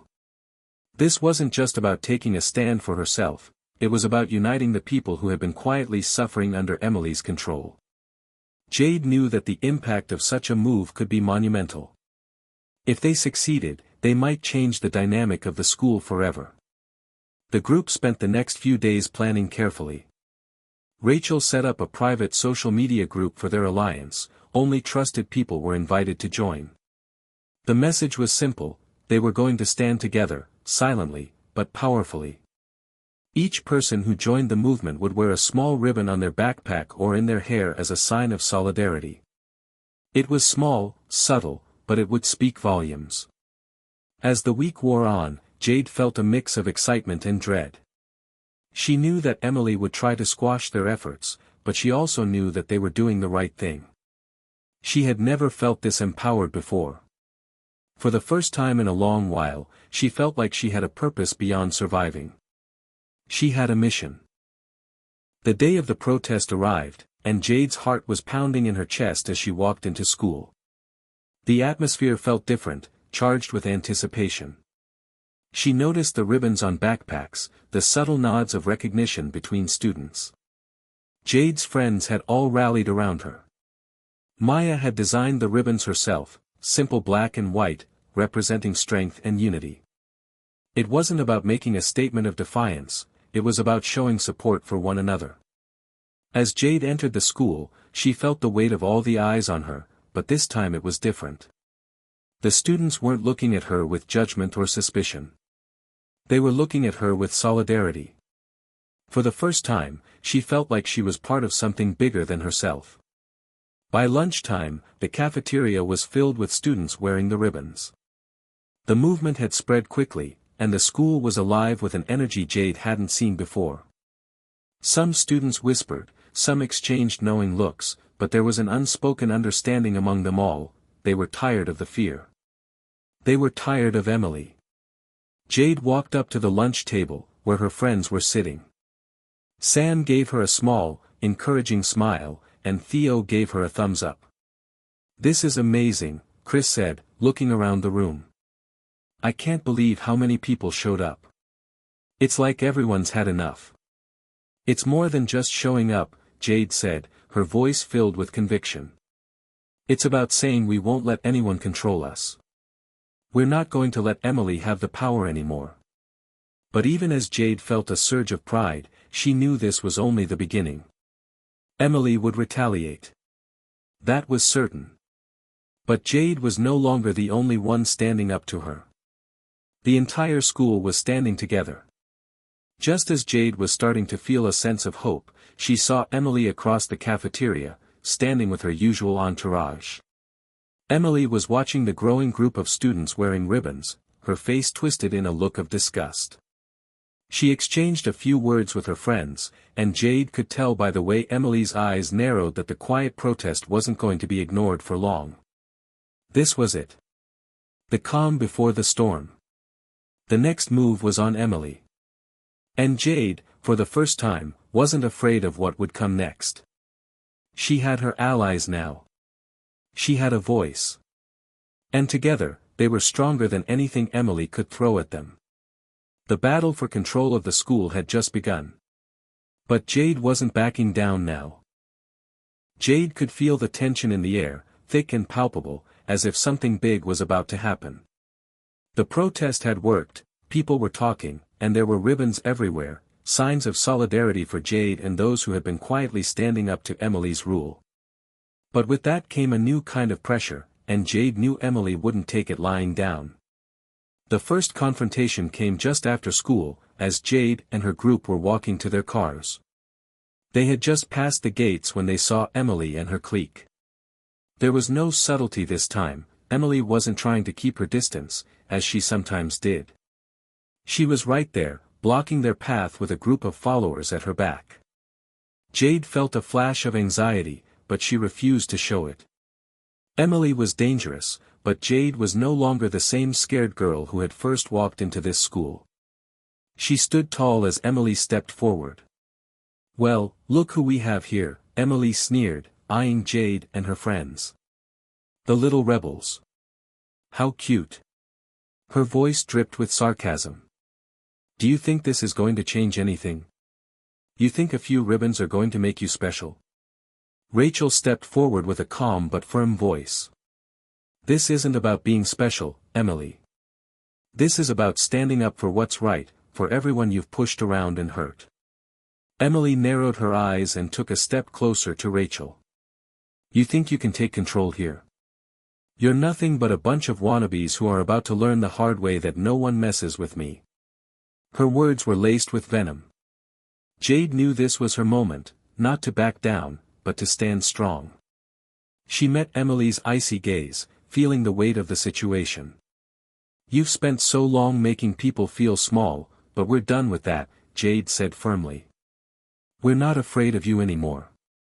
For a moment, Emily looked taken aback. Her confidence wavered just a little, but it quickly returned, replaced by a mocking smile. "You're wasting your time, Jade. You think you're going to change things with a few ribbons and speeches? You're just asking for trouble." Maya stepped up beside Jade, her voice sharp. "You can try to make us scared, but we're not going anywhere. We won't back down, no matter what you say or do." Emily's group began to murmur, and Jade could see some of the students around them exchanging glances, but none of them spoke up. The silence that followed was heavy, and Jade could feel Emily's eyes burning into her, like she was calculating her next move. Emily flicked her hair over her shoulder and gave a cold smile. "Fine. You want a fight? You'll get one. But don't say I didn't warn you." She turned and walked away, her group trailing behind her. Jade let out a breath she didn't realize she was holding. "Well, that went better than I thought," Rachel muttered, a smirk on her face. "Yeah," Jade agreed, "but I know this isn't over. She's going to come after us harder." That night, Jade stayed awake, thinking about the encounter. Emily was dangerous, but Jade could feel a shift in the atmosphere.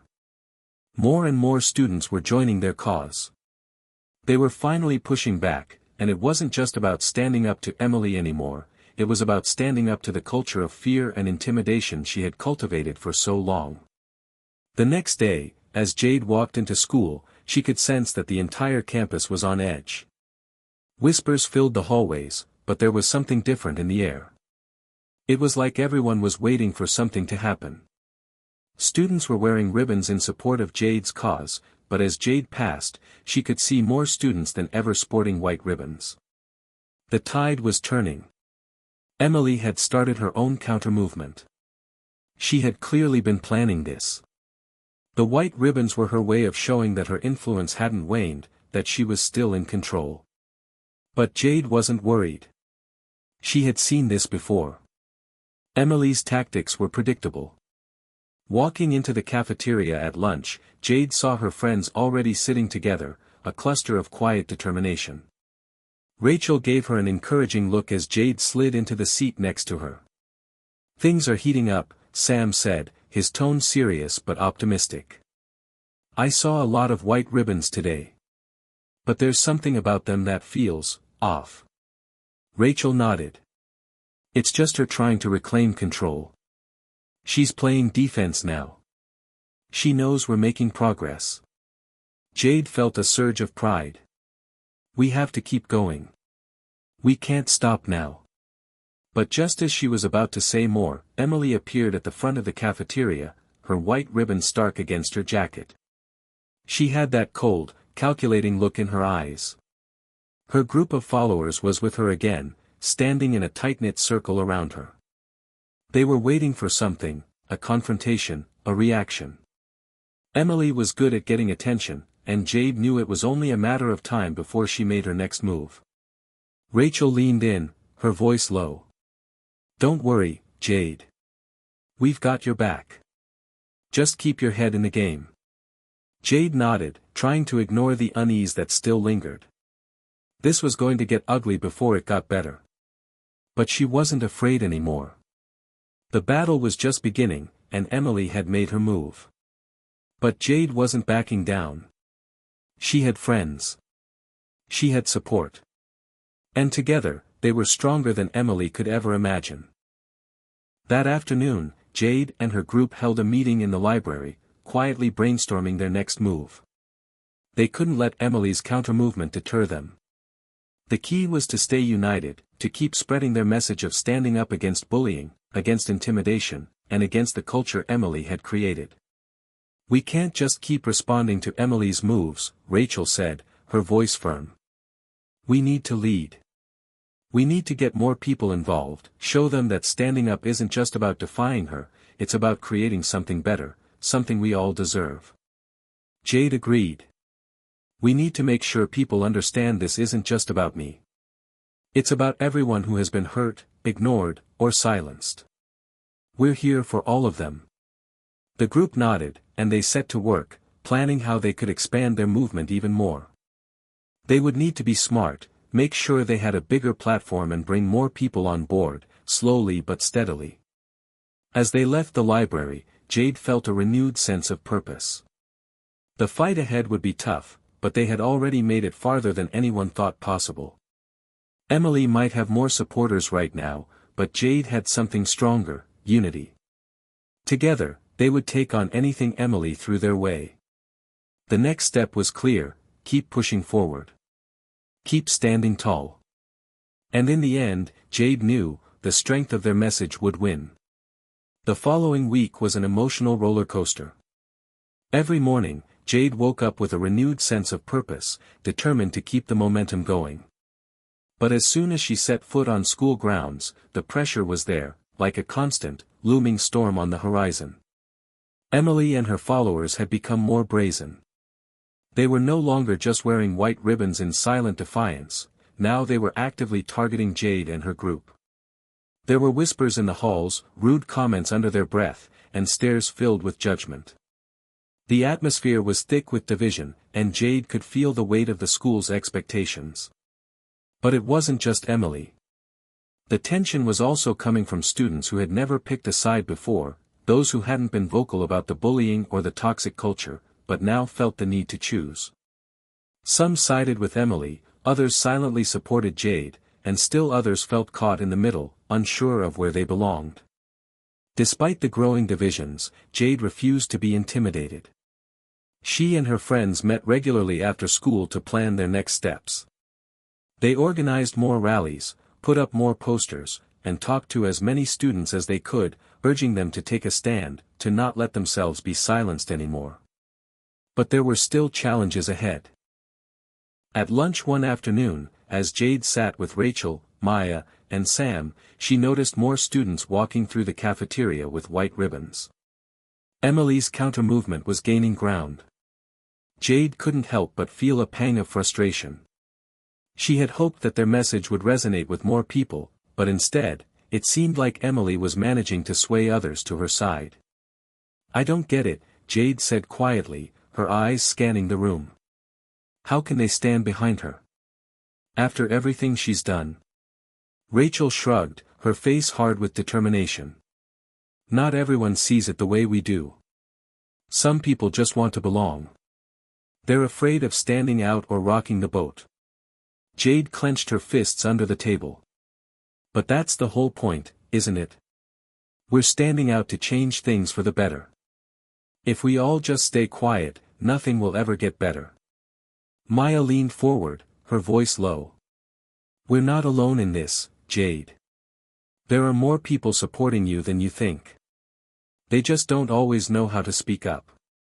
But that's why we have to keep pushing forward." Sam nodded. "Exactly. And we'll keep finding ways to get more people on board. One step at a time."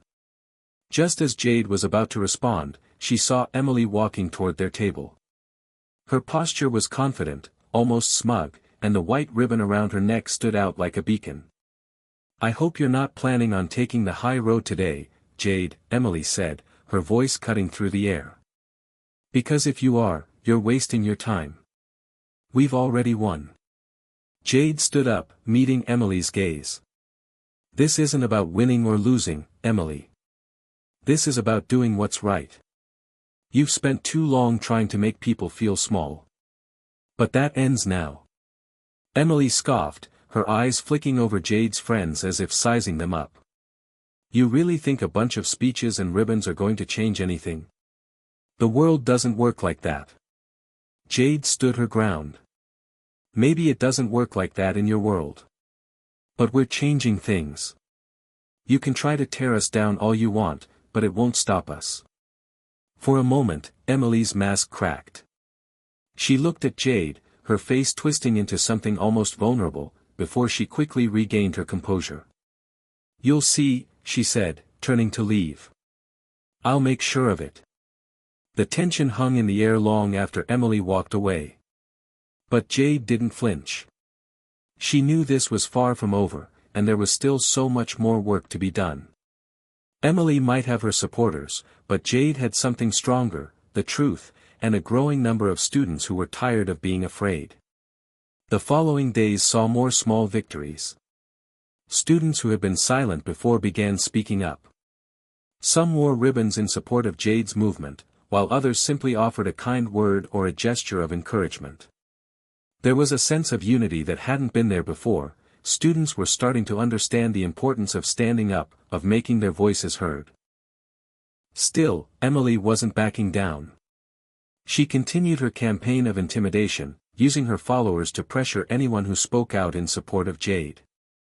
But every time Emily tried to push them down, Jade felt the resolve in her group growing stronger. One afternoon, as Jade and Rachel were walking down the hall, they saw a group of students gathered by the lockers, talking in hushed tones. At first, Jade thought it was just another group discussing the protests, but as they got closer, they realized the conversation was about them.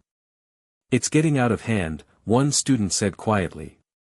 "They're starting to target people who wear the ribbons." Jade's heart sank. This wasn't just about wearing a ribbon anymore. Emily was using her influence to make anyone who supported the movement feel like an outcast. It wasn't enough to just speak out. Now, anyone who even seemed to support Jade's cause was at risk of becoming a target. "Why are we letting this happen?" another voice said, filled with frustration. "Why aren't we doing something about it?" Jade felt a fire ignite inside her. This wasn't just about her fight anymore. It was about everyone who had been pushed down, intimidated, or made to feel less than because of a bully's words. She took a deep breath and stepped forward, her voice strong as she addressed the group of students. "You're right. It's not enough to stay silent. We need to keep standing up, and we need to stand together. No one should feel afraid of speaking out. If we don't fight for each other, then what are we even doing here?" For a moment, the group was silent. Then, slowly, one by one, more students stepped forward, nodding in agreement.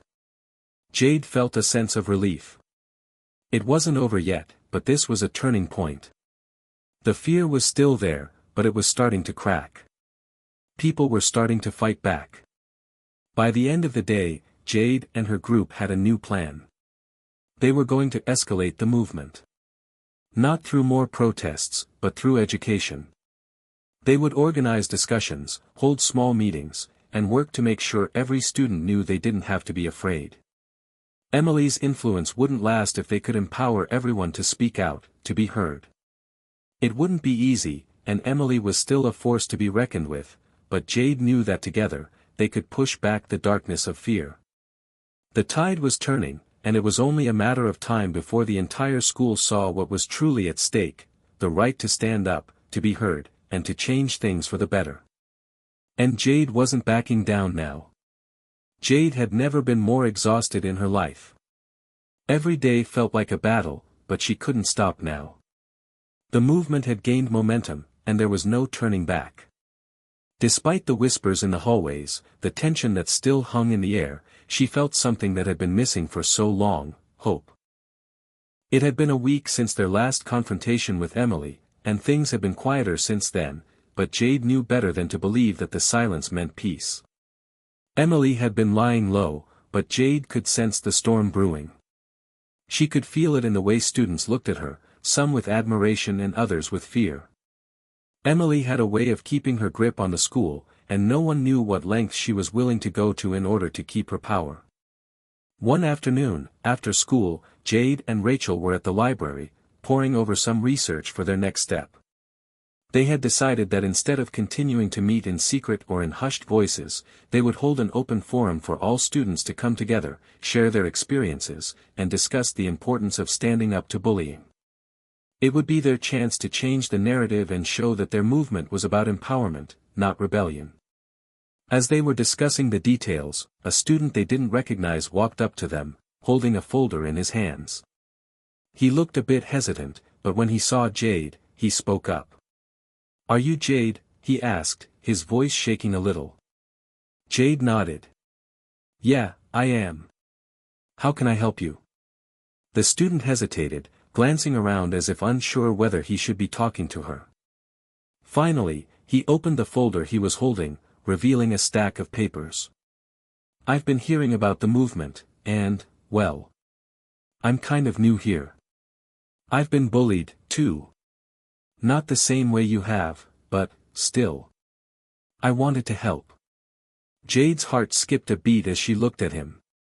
The boy was taller than her, with short brown hair and a nervous smile, but his eyes were sincere. "You want to help? How?" "I thought maybe I could start by sharing my story," he said, his voice a little stronger now. "I know a lot of people don't speak out about it, but if we all share what's happened to us, maybe others will feel like they're not alone." Rachel glanced at Jade, then nodded. "That's actually a great idea. We need more people to speak out, especially those who've been in the shadows." The boy smiled gratefully. "My name's Alex. I've been here for a year, and I've seen how people treat others like they don't matter. I used to be one of the quiet ones, but I've seen what you're doing. And I want to be a part of it." Jade smiled back at him, feeling a warmth spread through her chest. "Welcome to the team, Alex. This movement isn't just about me.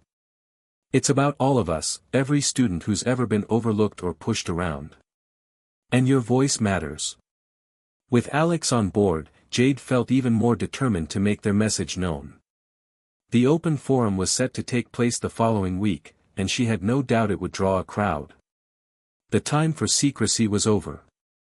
It was time for everyone to be part of the change. The night before the event, Jade felt an overwhelming sense of nerves. The auditorium would be packed with students from all cliques, some of whom had never cared to engage with the issues of bullying or exclusion before. Now, they would be forced to listen. But Jade was ready. She had to be. The day of the forum, Jade arrived early at school with Rachel, Sam, and Maya, preparing the space.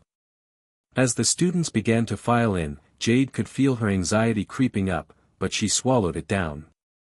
This was bigger than her fear. This was bigger than any of them. By the time the bell rang, the room was nearly full, and the buzz of chatter filled the air. Students from every part of the school, from athletes to artists, nerds to rebels, were there. They weren't just there to watch, they were there because they felt the weight of the problem. They were there because they had seen what Emily had done, or perhaps, they had experienced it themselves. Jade stood at the front of the room with a microphone in hand. The chatter quieted, and all eyes turned to her. She took a deep breath. "Thank you all for coming," she began, her voice steady but full of emotion. "This isn't just a forum about me, or even about Emily. This is about all of us. We've all experienced what it feels like to be pushed down, ignored, or even ridiculed for who we are. And it's time to stop letting that happen." She paused, letting her words sink in. Some of you may not think bullying is a big deal, or maybe you've never been affected by it. But what I want you to understand is that it's not just a few hurtful words or actions. It's a system, a culture, that allows it to continue. It's a culture of silence, of fear. And that's what we're fighting against. The room was silent now, and Jade could feel the collective breath of the room held in anticipation. She looked out over the crowd, her eyes catching those of students she had never spoken to, students who had once been too afraid to speak up. But this isn't just about stopping the bad. It's about creating something better. A school where everyone feels seen, heard, and respected. Where we lift each other up, instead of tearing each other down. Jade's words were met with a slow clap from the back of the room, and soon, the entire room was clapping, the sound echoing off the walls. It was the first time Jade had felt truly united with the rest of the school. For the first time, she felt like they were all part of something bigger than themselves. Rachel stood beside her, a proud smile on her face. "This is what we've been fighting for," she whispered to Jade. Alex stood up next, his hands shaking slightly but his voice clear. "I want to share my story," he said, looking out over the crowd. "I've been bullied for being different, for not fitting in with what everyone thought was cool. But I'm here to tell you that it doesn't have to stay like this. We can change things." His voice wavered at first, but as he continued, his words grew stronger. The audience listened intently, many nodding in understanding. It was a turning point for so many. People were starting to feel safe enough to open up, and Jade knew that this was just the beginning. As the forum went on, other students stood up and shared their stories, some about Emily's behavior, others about their own struggles with bullying and exclusion. There were tears, but there was also laughter and a growing sense of hope. By the time the event wrapped up, Jade was exhausted, but her heart was full. They had done it. They had opened the door for others to speak up, to be seen, to be heard. And most importantly, they had created a sense of unity. Later that night, as Jade lay in bed, she reflected on how far they had come. Emily might have started the fight, but Jade and her friends were finishing it. They had shown the school that change wasn't just possible, it was happening. But the war wasn't over yet. They had made a significant step forward, but Emily was still out there, and Jade knew she wouldn't give up easily. But now, Jade wasn't alone. The entire school was waking up to the truth, and together, they would stand stronger than ever before. And Jade, standing at the center of it all, was ready for whatever came next. The days following the forum were intense. Word had spread like wildfire throughout the school. Students, teachers, even parents had all heard about what had happened in that packed auditorium. Jade and her friends had sparked a movement, a call to action that no one could ignore. But as they had all feared, the calm that came after the storm of their success was only temporary. The fight had just begun. It wasn't long before Emily made her move. Jade was walking to class the following Tuesday when she saw Emily leaning against her locker, arms crossed, a smug look on her face. Her usual group of followers was nearby, their eyes scanning the hallway, looking for anyone who might be vulnerable enough to target. "Nice little meeting you had there, Jade," Emily called out, loud enough for several students to overhear. "Too bad it didn't do much to change anything." Jade stopped in her tracks, her heart beating a little faster. It was clear Emily was waiting for a confrontation, hoping for a fight. But Jade wasn't going to give her the satisfaction. "I think it did change something," Jade said calmly, standing tall. "It showed people that we're not backing down. And you know what? We're just getting started." Emily scoffed and pushed herself off the locker, stepping closer to Jade. "You really think you can change everything? You're just one person." "A loud person, sure, but one person nonetheless. And I'm not going anywhere." "I don't have to do it alone," Jade replied, glancing around at the students who had been listening. "I've got a lot of people behind me. People who are tired of being quiet, tired of being afraid. And that's something you'll never understand." For a brief moment, Emily's face tightened, and for the first time, Jade saw a flicker of uncertainty in her eyes. But it was gone just as quickly as it had appeared, replaced with the same old arrogance. "You're delusional," Emily said with a sneer. "You'll never win. This school is mine. Always has been. Always will be." With that, she turned on her heel and walked away, her followers trailing behind her like shadows. Jade stood there for a moment, her fists clenched, but she didn't move. She wasn't going to give Emily the power to make her doubt herself. Not this time. The tension at school grew over the next few days. Students who had supported the movement began to feel the pressure. Some were bullied in the halls, others were whispered about behind their backs. Jade had expected this, but seeing it in person was still painful. One day, Rachel pulled Jade aside during lunch. "Jade, we need to talk," she said, her expression serious. "What's up?" Jade asked, already sensing the heaviness in Rachel's tone. "I overheard something in the hallway today. A group of students were talking about how they were getting pressure from Emily's group to stop wearing the ribbons, to stop supporting you," Rachel said quietly, glancing around to make sure no one was listening. "They're scared, Jade. And I don't blame them." Jade's heart sank. She had hoped that their movement would inspire others to stand firm, but now, she was seeing the cracks in their unity. People were afraid of Emily. Afraid of being targeted, ostracized, or worse. "I get it," Jade said, her voice thick with frustration. "But we can't let that stop us. If we give in to fear, then we've lost." "I know," Rachel replied, her voice determined. "But maybe it's time to change our approach. We need to make it clear that this isn't just about you, it's about everyone. If we keep putting the spotlight on you, they're just going to keep tearing you down. We need to make it about the movement, about all of us." Jade nodded slowly. Rachel was right. It wasn't just about her anymore, it was about every student who had been bullied, every student who had ever felt like they didn't belong. If they were going to win this fight, they had to do it together. And together, they would be unstoppable. The next day, Jade made an announcement at the school's morning assembly. It was a risky move, but she was done waiting for things to change on their own. She was going to take control. As she stepped onto the stage, the gymnasium fell silent. Students whispered among themselves, trying to figure out what was going on. Jade took the microphone and cleared her throat, feeling the weight of everyone's eyes on her. "Good morning, everyone," Jade began, her voice steady. "I'm standing here today not just as Jade Thompson, but as a student who believes in the power of unity. I'm standing here for everyone who has ever felt alone. For every person who's been hurt, ignored, or bullied. For every student who has been told they don't belong." She paused, letting her words settle.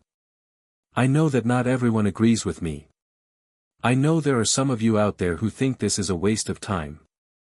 But I want to tell you this, we're not fighting just for ourselves. We're fighting for a school where no one feels afraid to be who they are. A school where kindness is stronger than cruelty. And we won't stop until that happens." There was a murmur of agreement from the crowd, and Jade felt a spark of hope. "But I can't do it alone. None of us can. This isn't about one person. This is about all of us. So, if you believe in what we're doing, if you believe that we deserve a better, kinder school, I ask you to stand with me. Together, we are stronger. With those words, Jade stepped back from the microphone, her heart pounding in her chest. She had said what needed to be said. Now, it was up to the students to decide whether they would rise with her or continue to hide in fear. The reaction was mixed at first. Some students clapped, others remained silent, and a few even scowled. But as Jade walked back to her seat, she saw a small group of students stand up and applaud her. And then, another group. And another. By the end of the assembly, the gymnasium was filled with applause. It wasn't the entire school, but it was enough to show Jade that her message had gotten through. The fight wasn't over, but this was a turning point. As she walked back to her seat, Rachel gave her a thumbs up. "You did it," she said, smiling proudly. Jade smiled back, but the fight was far from over. Emily wasn't going to just give up because of a speech. No, Jade knew she had to keep pushing. They all did. But at least now, they weren't alone. And in that moment, Jade knew they had a real chance to change things. They had taken the first step toward breaking the cycle of fear. The movement wasn't just a dream, it was becoming a reality. And Jade wasn't going to stop until every student at that school knew they had a voice, that they had the power to stand up and be heard. The battle had only just begun, but Jade was ready. Jade's heart raced as she made her way through the crowded hallway after school. The noise, the chatter, the whispering, it was all becoming too much. The weight of the movement on her shoulders had started to feel heavier, especially with Emily still lurking in the shadows, trying to undermine everything Jade and her friends had fought for. But that afternoon, something unexpected happened. Rachel had texted her earlier, asking her to meet by the bleachers after school. Jade wasn't sure what it was about, but she was hoping it wasn't more bad news. She needed a break from all the tension, a moment to breathe and think about something other than the movement, Emily, and the never-ending pressure of being the leader in a war that felt like it would never end. When Jade arrived at the bleachers, she was surprised to see someone she hadn't expected, Maya, one of Emily's closest friends, standing there with Rachel. Maya's arms were folded, her face serious but not hostile. Jade froze, unsure of what this could mean. Was this some sort of trap? "Maya?" Jade asked cautiously, her voice low. "What's going on?" Maya looked up, her expression a mix of uncertainty and determination. "Jade, I need to talk to you," she said quietly. Rachel gave Jade a reassuring smile. "She's not here to start trouble, Jade. Just hear her out." Jade wasn't so sure, but there was something in Maya's eyes that made her pause. She was still one of Emily's inner circle, but maybe, just maybe, she was starting to question where she stood. "Okay," Jade said, her voice wary. "I'm listening." Maya took a deep breath before speaking. "I've been watching everything that's been happening, what you're doing, what Emily's doing. And I can't keep pretending like I'm okay with it. The bullying, the way she's treated you, it's wrong." Jade's eyebrows shot up in surprise. Maya was one of the last people she expected to speak out against Emily. "What are you saying?" Jade asked, trying to process what Maya was telling her. "I've been quiet for too long," Maya continued, her voice trembling slightly. "I've stood by while people like Emily bullied others, but I can't do it anymore. I don't want to be a part of that. I don't want to be part of a group that's hurting people. And I'm tired of being afraid." Jade took a moment to let her words sink in. This was a huge shift. Maya had always been loyal to Emily, and now, she was standing here, talking about walking away from everything she had known. It was a moment Jade hadn't expected, but one that felt like it could be pivotal. "You're serious?" Jade asked, her voice quieter now. "You really want to help?" Maya nodded. "I've been thinking about it for days. I know I've been wrong. And I want to make it right. I can't undo the past, but I can help make things better." I want to be part of what you're doing. Rachel smiled, clearly relieved. I knew you'd come around, Maya. Jade looked at her thoughtfully. It would be easy to dismiss Maya, to assume she was just playing some kind of game, but Jade could see the sincerity in her eyes. There was no mistaking it. Maya was ready to make a change, and that could mean everything. You're welcome here, Jade said, her voice firm. We're not about holding grudges. We're about moving forward, together. Maya smiled, looking relieved. Thank you. I don't deserve your trust yet, but I'll earn it. Jade nodded. Just don't expect it to be easy. This fight won't be over until people like Emily are held accountable for what they've done. With that, the three of them stood in silence for a moment. The world felt a little bit different, a little bit lighter, and Jade couldn't help but feel that, despite everything, they were starting to win. Slowly, but surely, things were changing. Over the next few days, Maya proved her commitment to the cause. She quietly spread the word about the movement, talking to students who had once been on the fence. She even started showing up at lunch to sit with students who had been isolated, speaking to them about how important it was to stand up for each other. Her actions didn't go unnoticed. But as Maya began to gain a foothold in the movement, Emily started making her own moves. It was only a matter of time before she confronted Jade again. It happened one afternoon in the hallway. Jade had just finished with a group meeting, her mind still buzzing with the discussions about how to continue building support when she turned the corner and nearly bumped into Emily. Nice job, Jade, Emily sneered, her voice dripping with sarcasm. Looks like you've got your little group now. But let's be real. You think you've won? You think you've changed anything? You're nothing but a pawn in this game. Jade didn't flinch. She had faced worse from Emily before, and she wasn't going to back down now. I'm not a pawn, Emily. I'm the one who's been trying to make a change. I'm the one who's standing up to the real bullies. Emily's eyes narrowed, her fingers curling into fists. You think you're the hero in this story? You're just trying to make everyone like you, but you'll never be one of them. You'll never have the power I have. Jade took a deep breath, forcing herself to remain calm. Maybe I don't need your power. Maybe I just need to stand up for what's right. Emily's lips curled into a smirk. You'll regret this, Jade. You can't change everything. You're too weak. And soon enough, everyone will see that. Jade didn't respond. Instead, she turned and walked away, her heart pounding in her chest. Emily's words stung, but Jade knew that she couldn't afford to let them shake her. This wasn't about winning some petty battle, this was about standing up for herself, for her friends, and for every student who had ever been bullied or silenced. The fight was far from over. Emily might still have her followers, her influence, but Jade had something far more powerful now, the truth. And she was ready to fight for it. As she walked through the halls, a small smile tugged at her lips. They had just gained a powerful ally in Maya. And as long as people like her were willing to stand up, Jade knew they had a chance to make things right. And Emily? Jade wasn't worried about her. Not anymore. The days following Emily's confrontation were tense, but Jade had never felt more determined. The school was starting to feel like a battlefield, and everyone was choosing sides.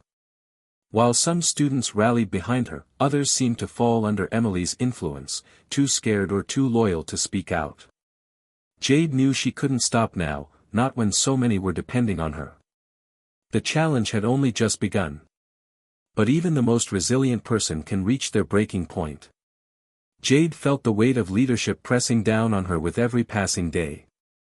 Between organizing meetings, making sure everyone felt supported, and trying to keep the momentum going, Jade barely had time to breathe. Her friends, Rachel, Maya, and the others, were doing everything they could, but Jade knew it was up to her to keep the fight alive. It wasn't just the pressure from Emily and her crew that was getting to her, it was the constant battle to keep spirits high. Some days, it felt like Jade was the only one who hadn't given up. She couldn't let the others see how close she was to cracking. As long as the movement had momentum, Jade had to be the rock they all leaned on. It was late one afternoon when Jade found herself alone in the library, attempting to catch up on some schoolwork. She hadn't planned on spending her free period there, but she couldn't concentrate at home, and the library seemed like a quiet place where she could get away from the constant noise. But even here, in the calm, the thoughts crept in. Jade stared at the blank page in front of her, unable to write a single word. The pressure, the uncertainty, and the weight of it all were too much. She closed her eyes, her fingers gripping the edge of the desk, willing the thoughts to stop. A knock on the doorframe startled her, and Jade looked up to see Rachel standing there, a concerned look on her face. "Jade? You okay?" Rachel asked gently, walking in and sitting across from her. Jade forced a smile. "Yeah, just tired. Trying to catch up on everything." Rachel raised an eyebrow. "That's not what I'm asking. You've been looking like you're running on empty lately." Jade let out a long breath, feeling a lump form in her throat. "I don't know, Rachel. I'm trying so hard, but I'm not sure if it's enough. Some days, it feels like we're making progress, but other days, it's like we're just going in circles. And then there's Emily. She's relentless." "I know," Rachel said softly. "But that's the thing, Jade. We're not just fighting her. We're fighting everything she represents, fear, hate, and the idea that things can't change. It's not going to be easy, but we're doing something that matters."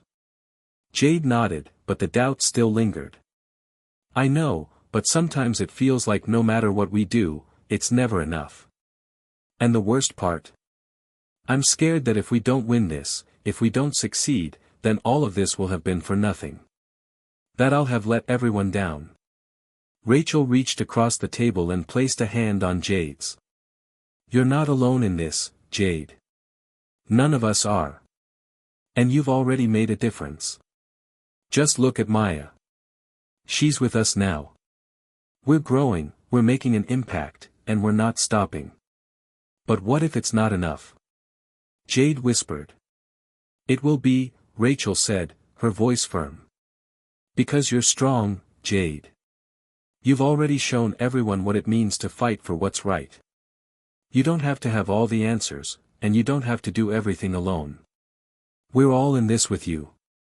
Jade felt her heart swell with gratitude. Rachel was right. She didn't have to carry the weight alone. And more importantly, she wasn't going to let Emily win. They had already come too far. "Thanks," Jade said quietly, wiping away a tear that had fallen without her realizing. "I needed to hear that." Rachel smiled. "Anytime. And hey, if you ever need a break, I'm always here. We're a team." The next day at school, Jade woke up with a renewed sense of purpose. She had a plan, and she was determined to see it through. Emily might still have her followers, but Jade knew that the tide was slowly turning. The movement had already started to gain more support, and Jade wasn't about to let it slip away. At lunch, Jade gathered a group of students in the cafeteria who had shown their support for the movement. There were students from all grades, a mix of people who had once been too afraid to speak up. They were ready to stand with her. "Okay, everyone," Jade began, her voice steady and strong. "We've come a long way, but we need to keep pushing. We need to make sure that no one feels alone anymore. That no one is scared to be who they are. It's time to take things to the next level. We need to make our voices heard." There was a murmur of agreement from the group. Jade could see the determination in their eyes. This wasn't just her fight anymore. This was a collective effort. "We're going to organize an event," Jade continued, feeling a surge of excitement. "Something big. A day where we come together and show the entire school that we are united. That we will not back down. We'll have music, food, and speakers, people from all walks of life, sharing their stories. It's time to remind everyone what we're fighting for. It's time to show them that this isn't just about one person. This is about all of us. The group erupted in applause. Jade felt a sense of hope, a spark that she hadn't felt in days. This was it. This was the moment where things could change. Let's do this, Jade said, her voice rising with confidence. Together. As the day of the event drew closer, Jade threw herself into the planning with everything she had. They worked tirelessly, putting up posters, contacting speakers, and arranging for food and entertainment. The movement was growing, and Jade could feel the energy building around her. Students who had once been too quiet or too afraid were now eager to help, eager to make their voices heard. And then, just as things were coming together, disaster struck. A rumor started circulating the school. Someone had spread the word that Jade's event was a cover for something worse. That it was all just a trap, a way to make people feel uncomfortable or unsafe. The gossip spread like wildfire, and within hours, Jade's event was in jeopardy. She couldn't let this setback defeat her. Not now. Not when everything was on the line. Jade knew she had to act fast. She couldn't let fear, rumors, or uncertainty win. The stakes were too high, and she couldn't afford to let Emily, or anyone else, derail the progress they had made. Her phone buzzed in her pocket, and she pulled it out, seeing a message from Rachel. "We've got this, Jade. Don't let them win. We'll fight back harder." Jade smiled through the anxiety that was threatening to take over. This wasn't just her fight anymore. She had an army behind her. And together, they would make sure that no one would be able to stop them. The day of the event arrived with an energy Jade hadn't anticipated. The school had been buzzing all week with rumors and whispers about the big day. Was it really a movement for change? Or was it some sort of trap? The uncertainty hung in the air, but Jade was determined to make sure nothing stopped them. The courtyard where they had planned the event was decorated with colorful posters, balloons, and banners. Tables were lined up with flyers, sign-up sheets, and donation boxes. There were stands for food and drink, and in the center of it all stood a large stage where speakers were ready to share their stories. Jade stood in the middle of it all, watching as students arrived. At first, there were only a few scattered faces, but slowly, more and more people began to gather. Some were tentative, looking around nervously, but others came with a clear sense of purpose, their faces set in determination. Rachel, Maya, and the others worked hard to keep things running smoothly, helping set up, welcoming guests, and making sure everything went according to plan. Jade was proud of how much they had accomplished, but she couldn't shake the feeling that something was about to go wrong. Then, as the event kicked off with the first speaker, a junior named Tiffany who had been a target of bullying for years, there was a sudden commotion near the back of the crowd. Jade's heart sank as she saw Emily and a few of her friends pushing their way through the group. Jade had expected them to try to sabotage the event, but seeing them here in person made her blood run cold. Emily's face was set in an expression of disdain, her arms crossed tightly over her chest. She was clearly unhappy, but Jade wasn't going to let her presence ruin everything they had worked for.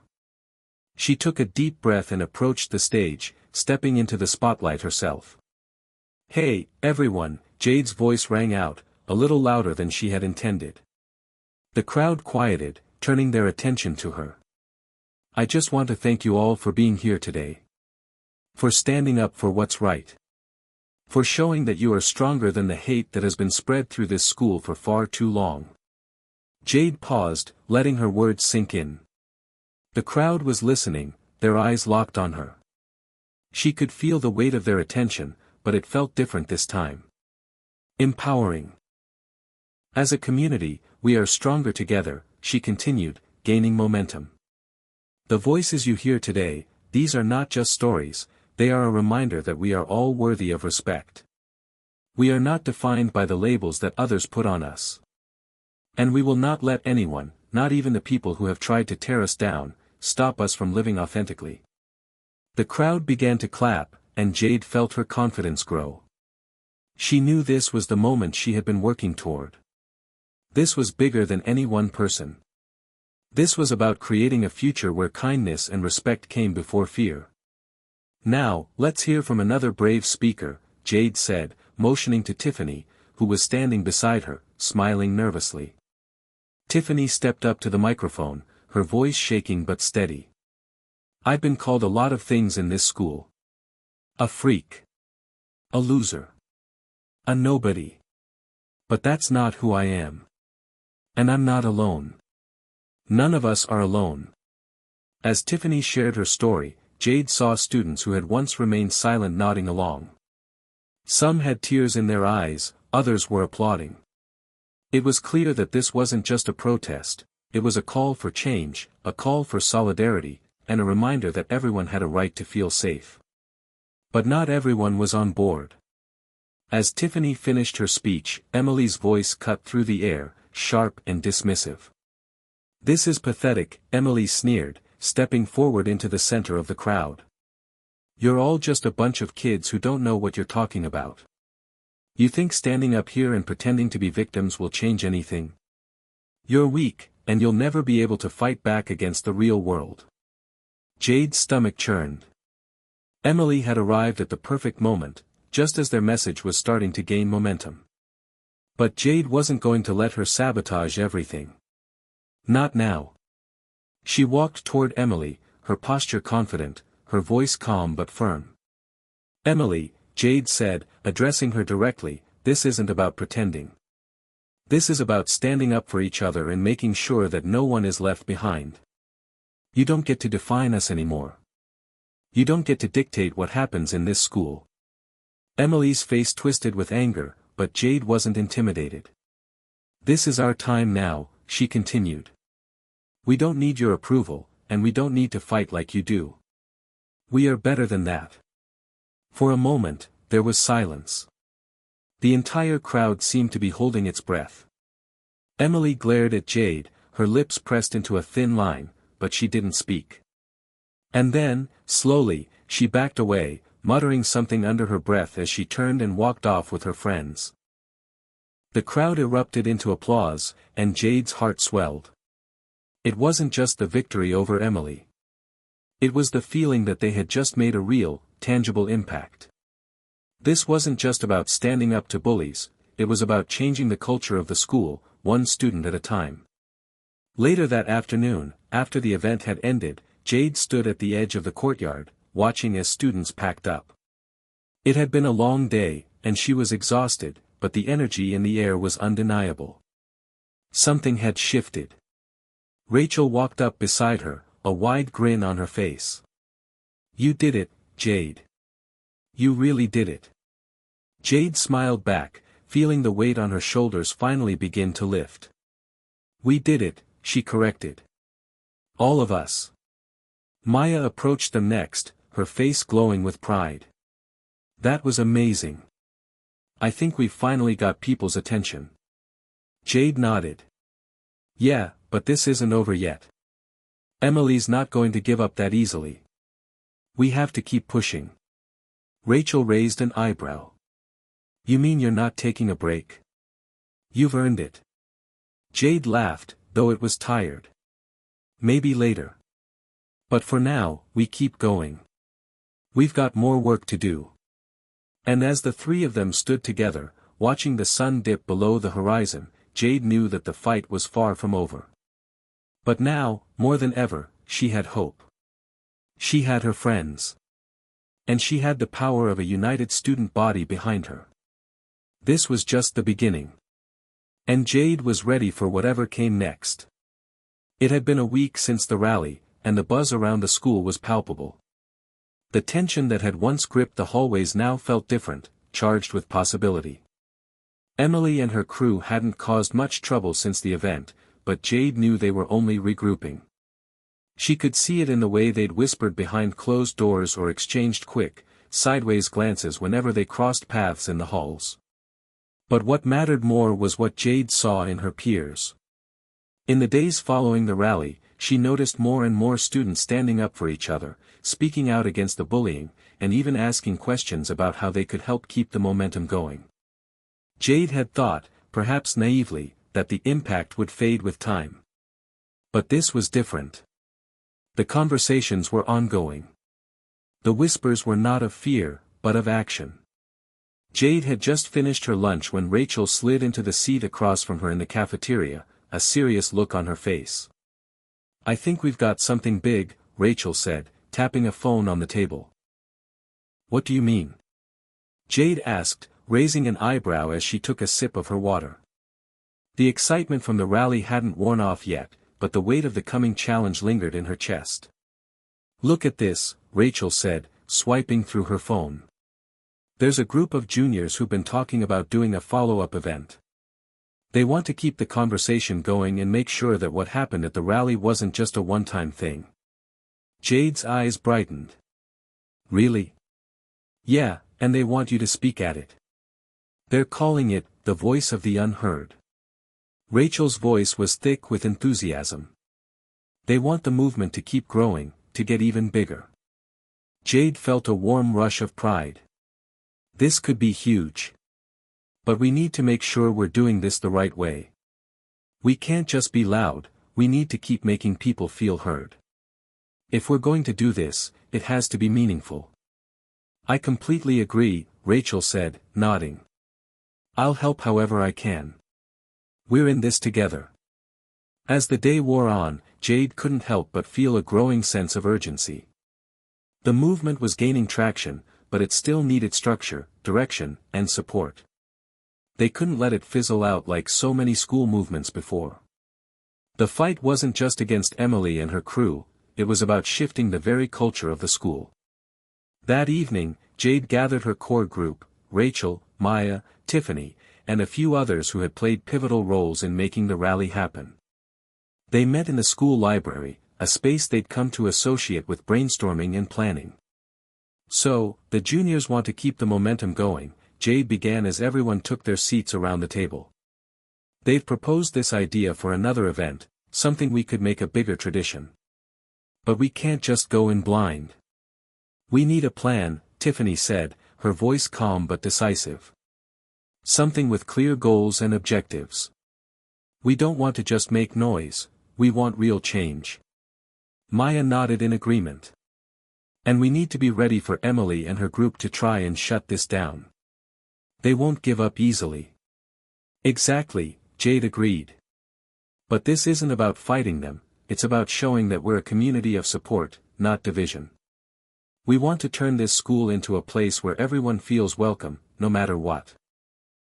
They all started discussing logistics, where the next event would be held, who they could reach out to for speakers, and how to ensure that the event would be accessible to everyone. They decided on a series of workshops and talks, focusing on everything from mental health to embracing diversity.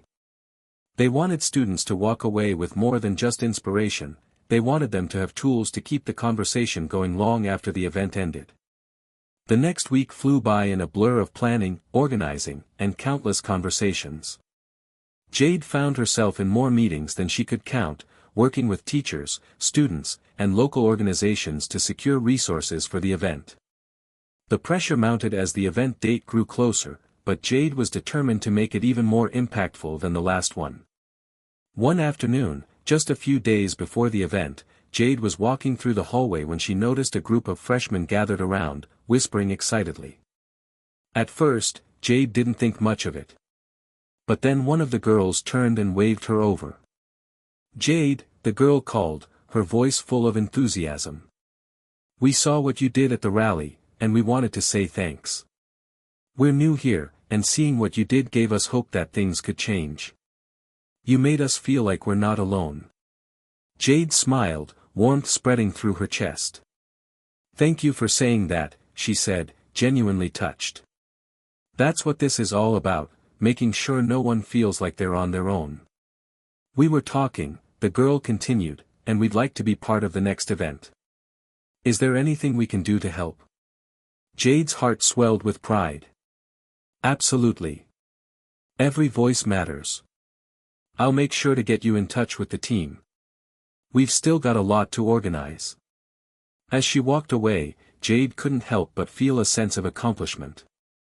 The movement was no longer just a response to bullying or exclusion, it had become a network, a a support system, a community that was growing every day. The day of the second event arrived, and the energy in the air was electric. Jade was standing backstage, preparing herself to speak again, when Rachel and Maya came up to her. "You've got this," Rachel said, offering a supportive smile. "This is your moment. Don't forget why you started." Jade nodded, feeling the nerves but also the excitement coursing through her. She had been scared before, but now, she felt ready. This was her chance to take everything they'd built and bring it to a new level. The support, the change, the unity, it was all happening now. As she stepped onto the stage, the crowd's roar of applause was deafening. Jade looked out at the sea of faces, so many students who had come together, united for one cause. "I want to thank each and every one of you for being here today," Jade began, her voice steady but strong. "What we're doing here is more than just an event. It's a movement. And it's not about me, or any one person. It's about all of us. We are here to create a school, a community, where kindness and respect are the foundation of everything we do." She paused, letting the weight of her words sink in. "We've come a long way, but this is just the beginning. We have a long road ahead of us, but together, we can make a difference. Together, we can build a future where everyone feels like they belong. Let's keep pushing forward. Let's keep changing the world." The crowd erupted in cheers, and Jade felt the flood of hope and determination rise within her. They had made it this far, and they weren't stopping now. As Jade stepped off the stage, her friends surrounded her, each of them beaming with pride. This wasn't just a victory for her, it was a victory for everyone who had ever felt left out, pushed aside, or silenced. The fight wasn't over. It had only just begun. But Jade knew one thing for certain: they were ready. And together, they could accomplish anything. The days following the second event felt like a whirlwind, a rush of emotions, and a series of monumental shifts. Jade found herself reflecting on the incredible journey that had taken her from the quiet girl who once sat at the back of the class to the student who now stood as a symbol of change, unity, and strength. The school was different now. It wasn't just the event itself that had made an impact, but the conversations that had followed. There were no longer whispers in the hallways about who was in or out. There was no longer a sense of division between different cliques and groups. What started as a small spark had now ignited a fire of hope, inclusivity, and collective action. But Jade knew they weren't finished yet. The movement needed to go beyond one rally, beyond a single day of speeches. It needed to become a living, breathing part of the school, integrated into every aspect of student life. Change wasn't just about a few speeches or a few good days, it was about consistent, ongoing action. She walked into school that morning with a sense of purpose. It wasn't just the relief of having pulled off another successful event. It was something bigger, something more profound. As she walked through the crowded hallways, Jade was greeted by students she had never spoken to before, all of them with smiles or high fives. Some of them stopped to thank her for inspiring them to speak up or for reminding them that they were valuable. Every interaction, no matter how small, reaffirmed that this was something real, something lasting. That morning, Principal Thompson approached her as she was walking to class. He gave her an approving nod. "I've heard great things about the last event," he said. "I've seen a shift in the atmosphere around here. The energy is different, in a good way. Your efforts haven't gone unnoticed." Jade smiled, feeling the warmth of his words. "Thank you. But it's not just me. It's all of us."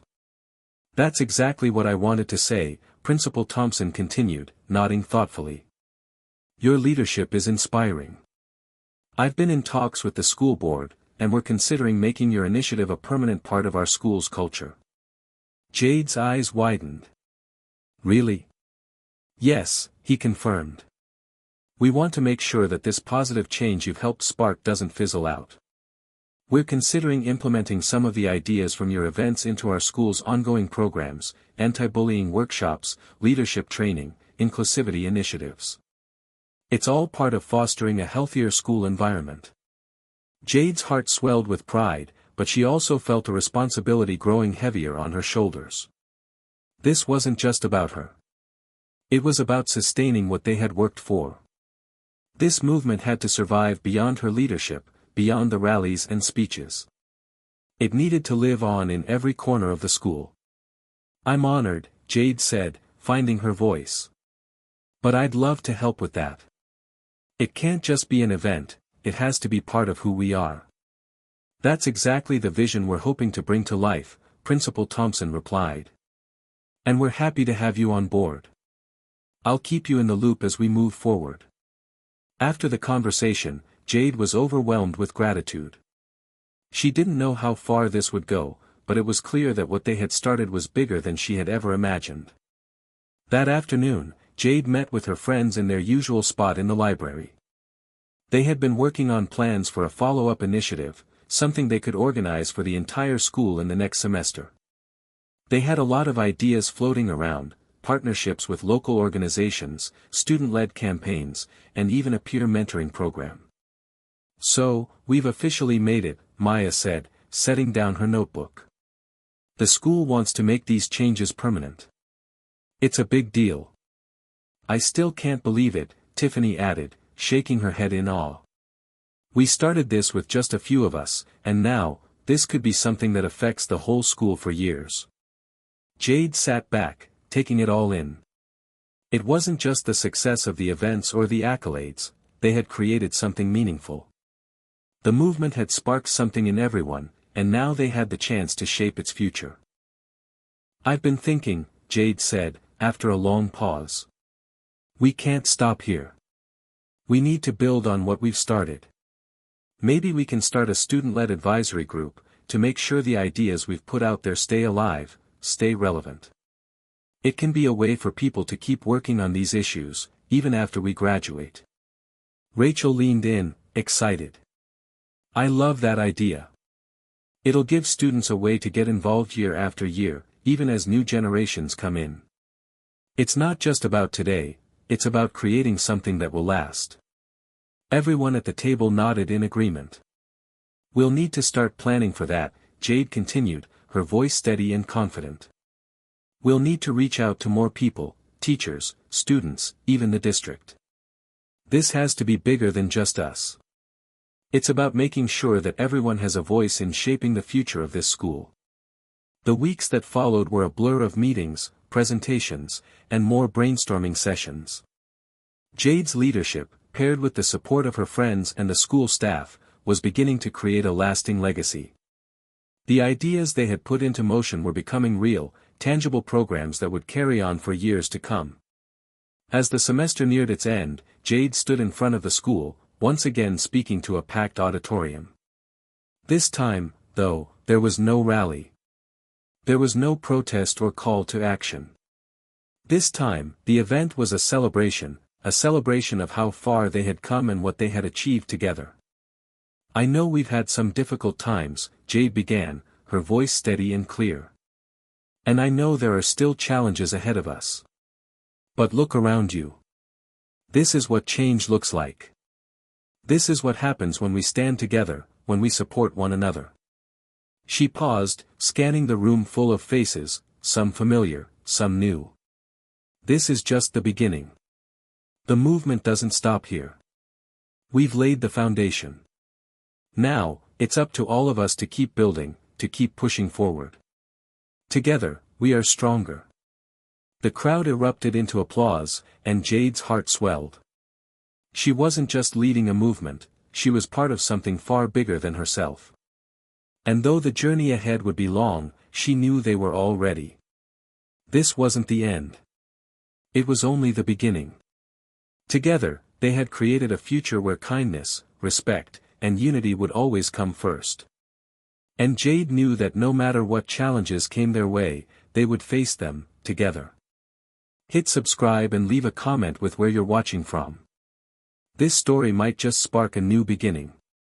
What's one thing that always pushes you forward, even when things get tough?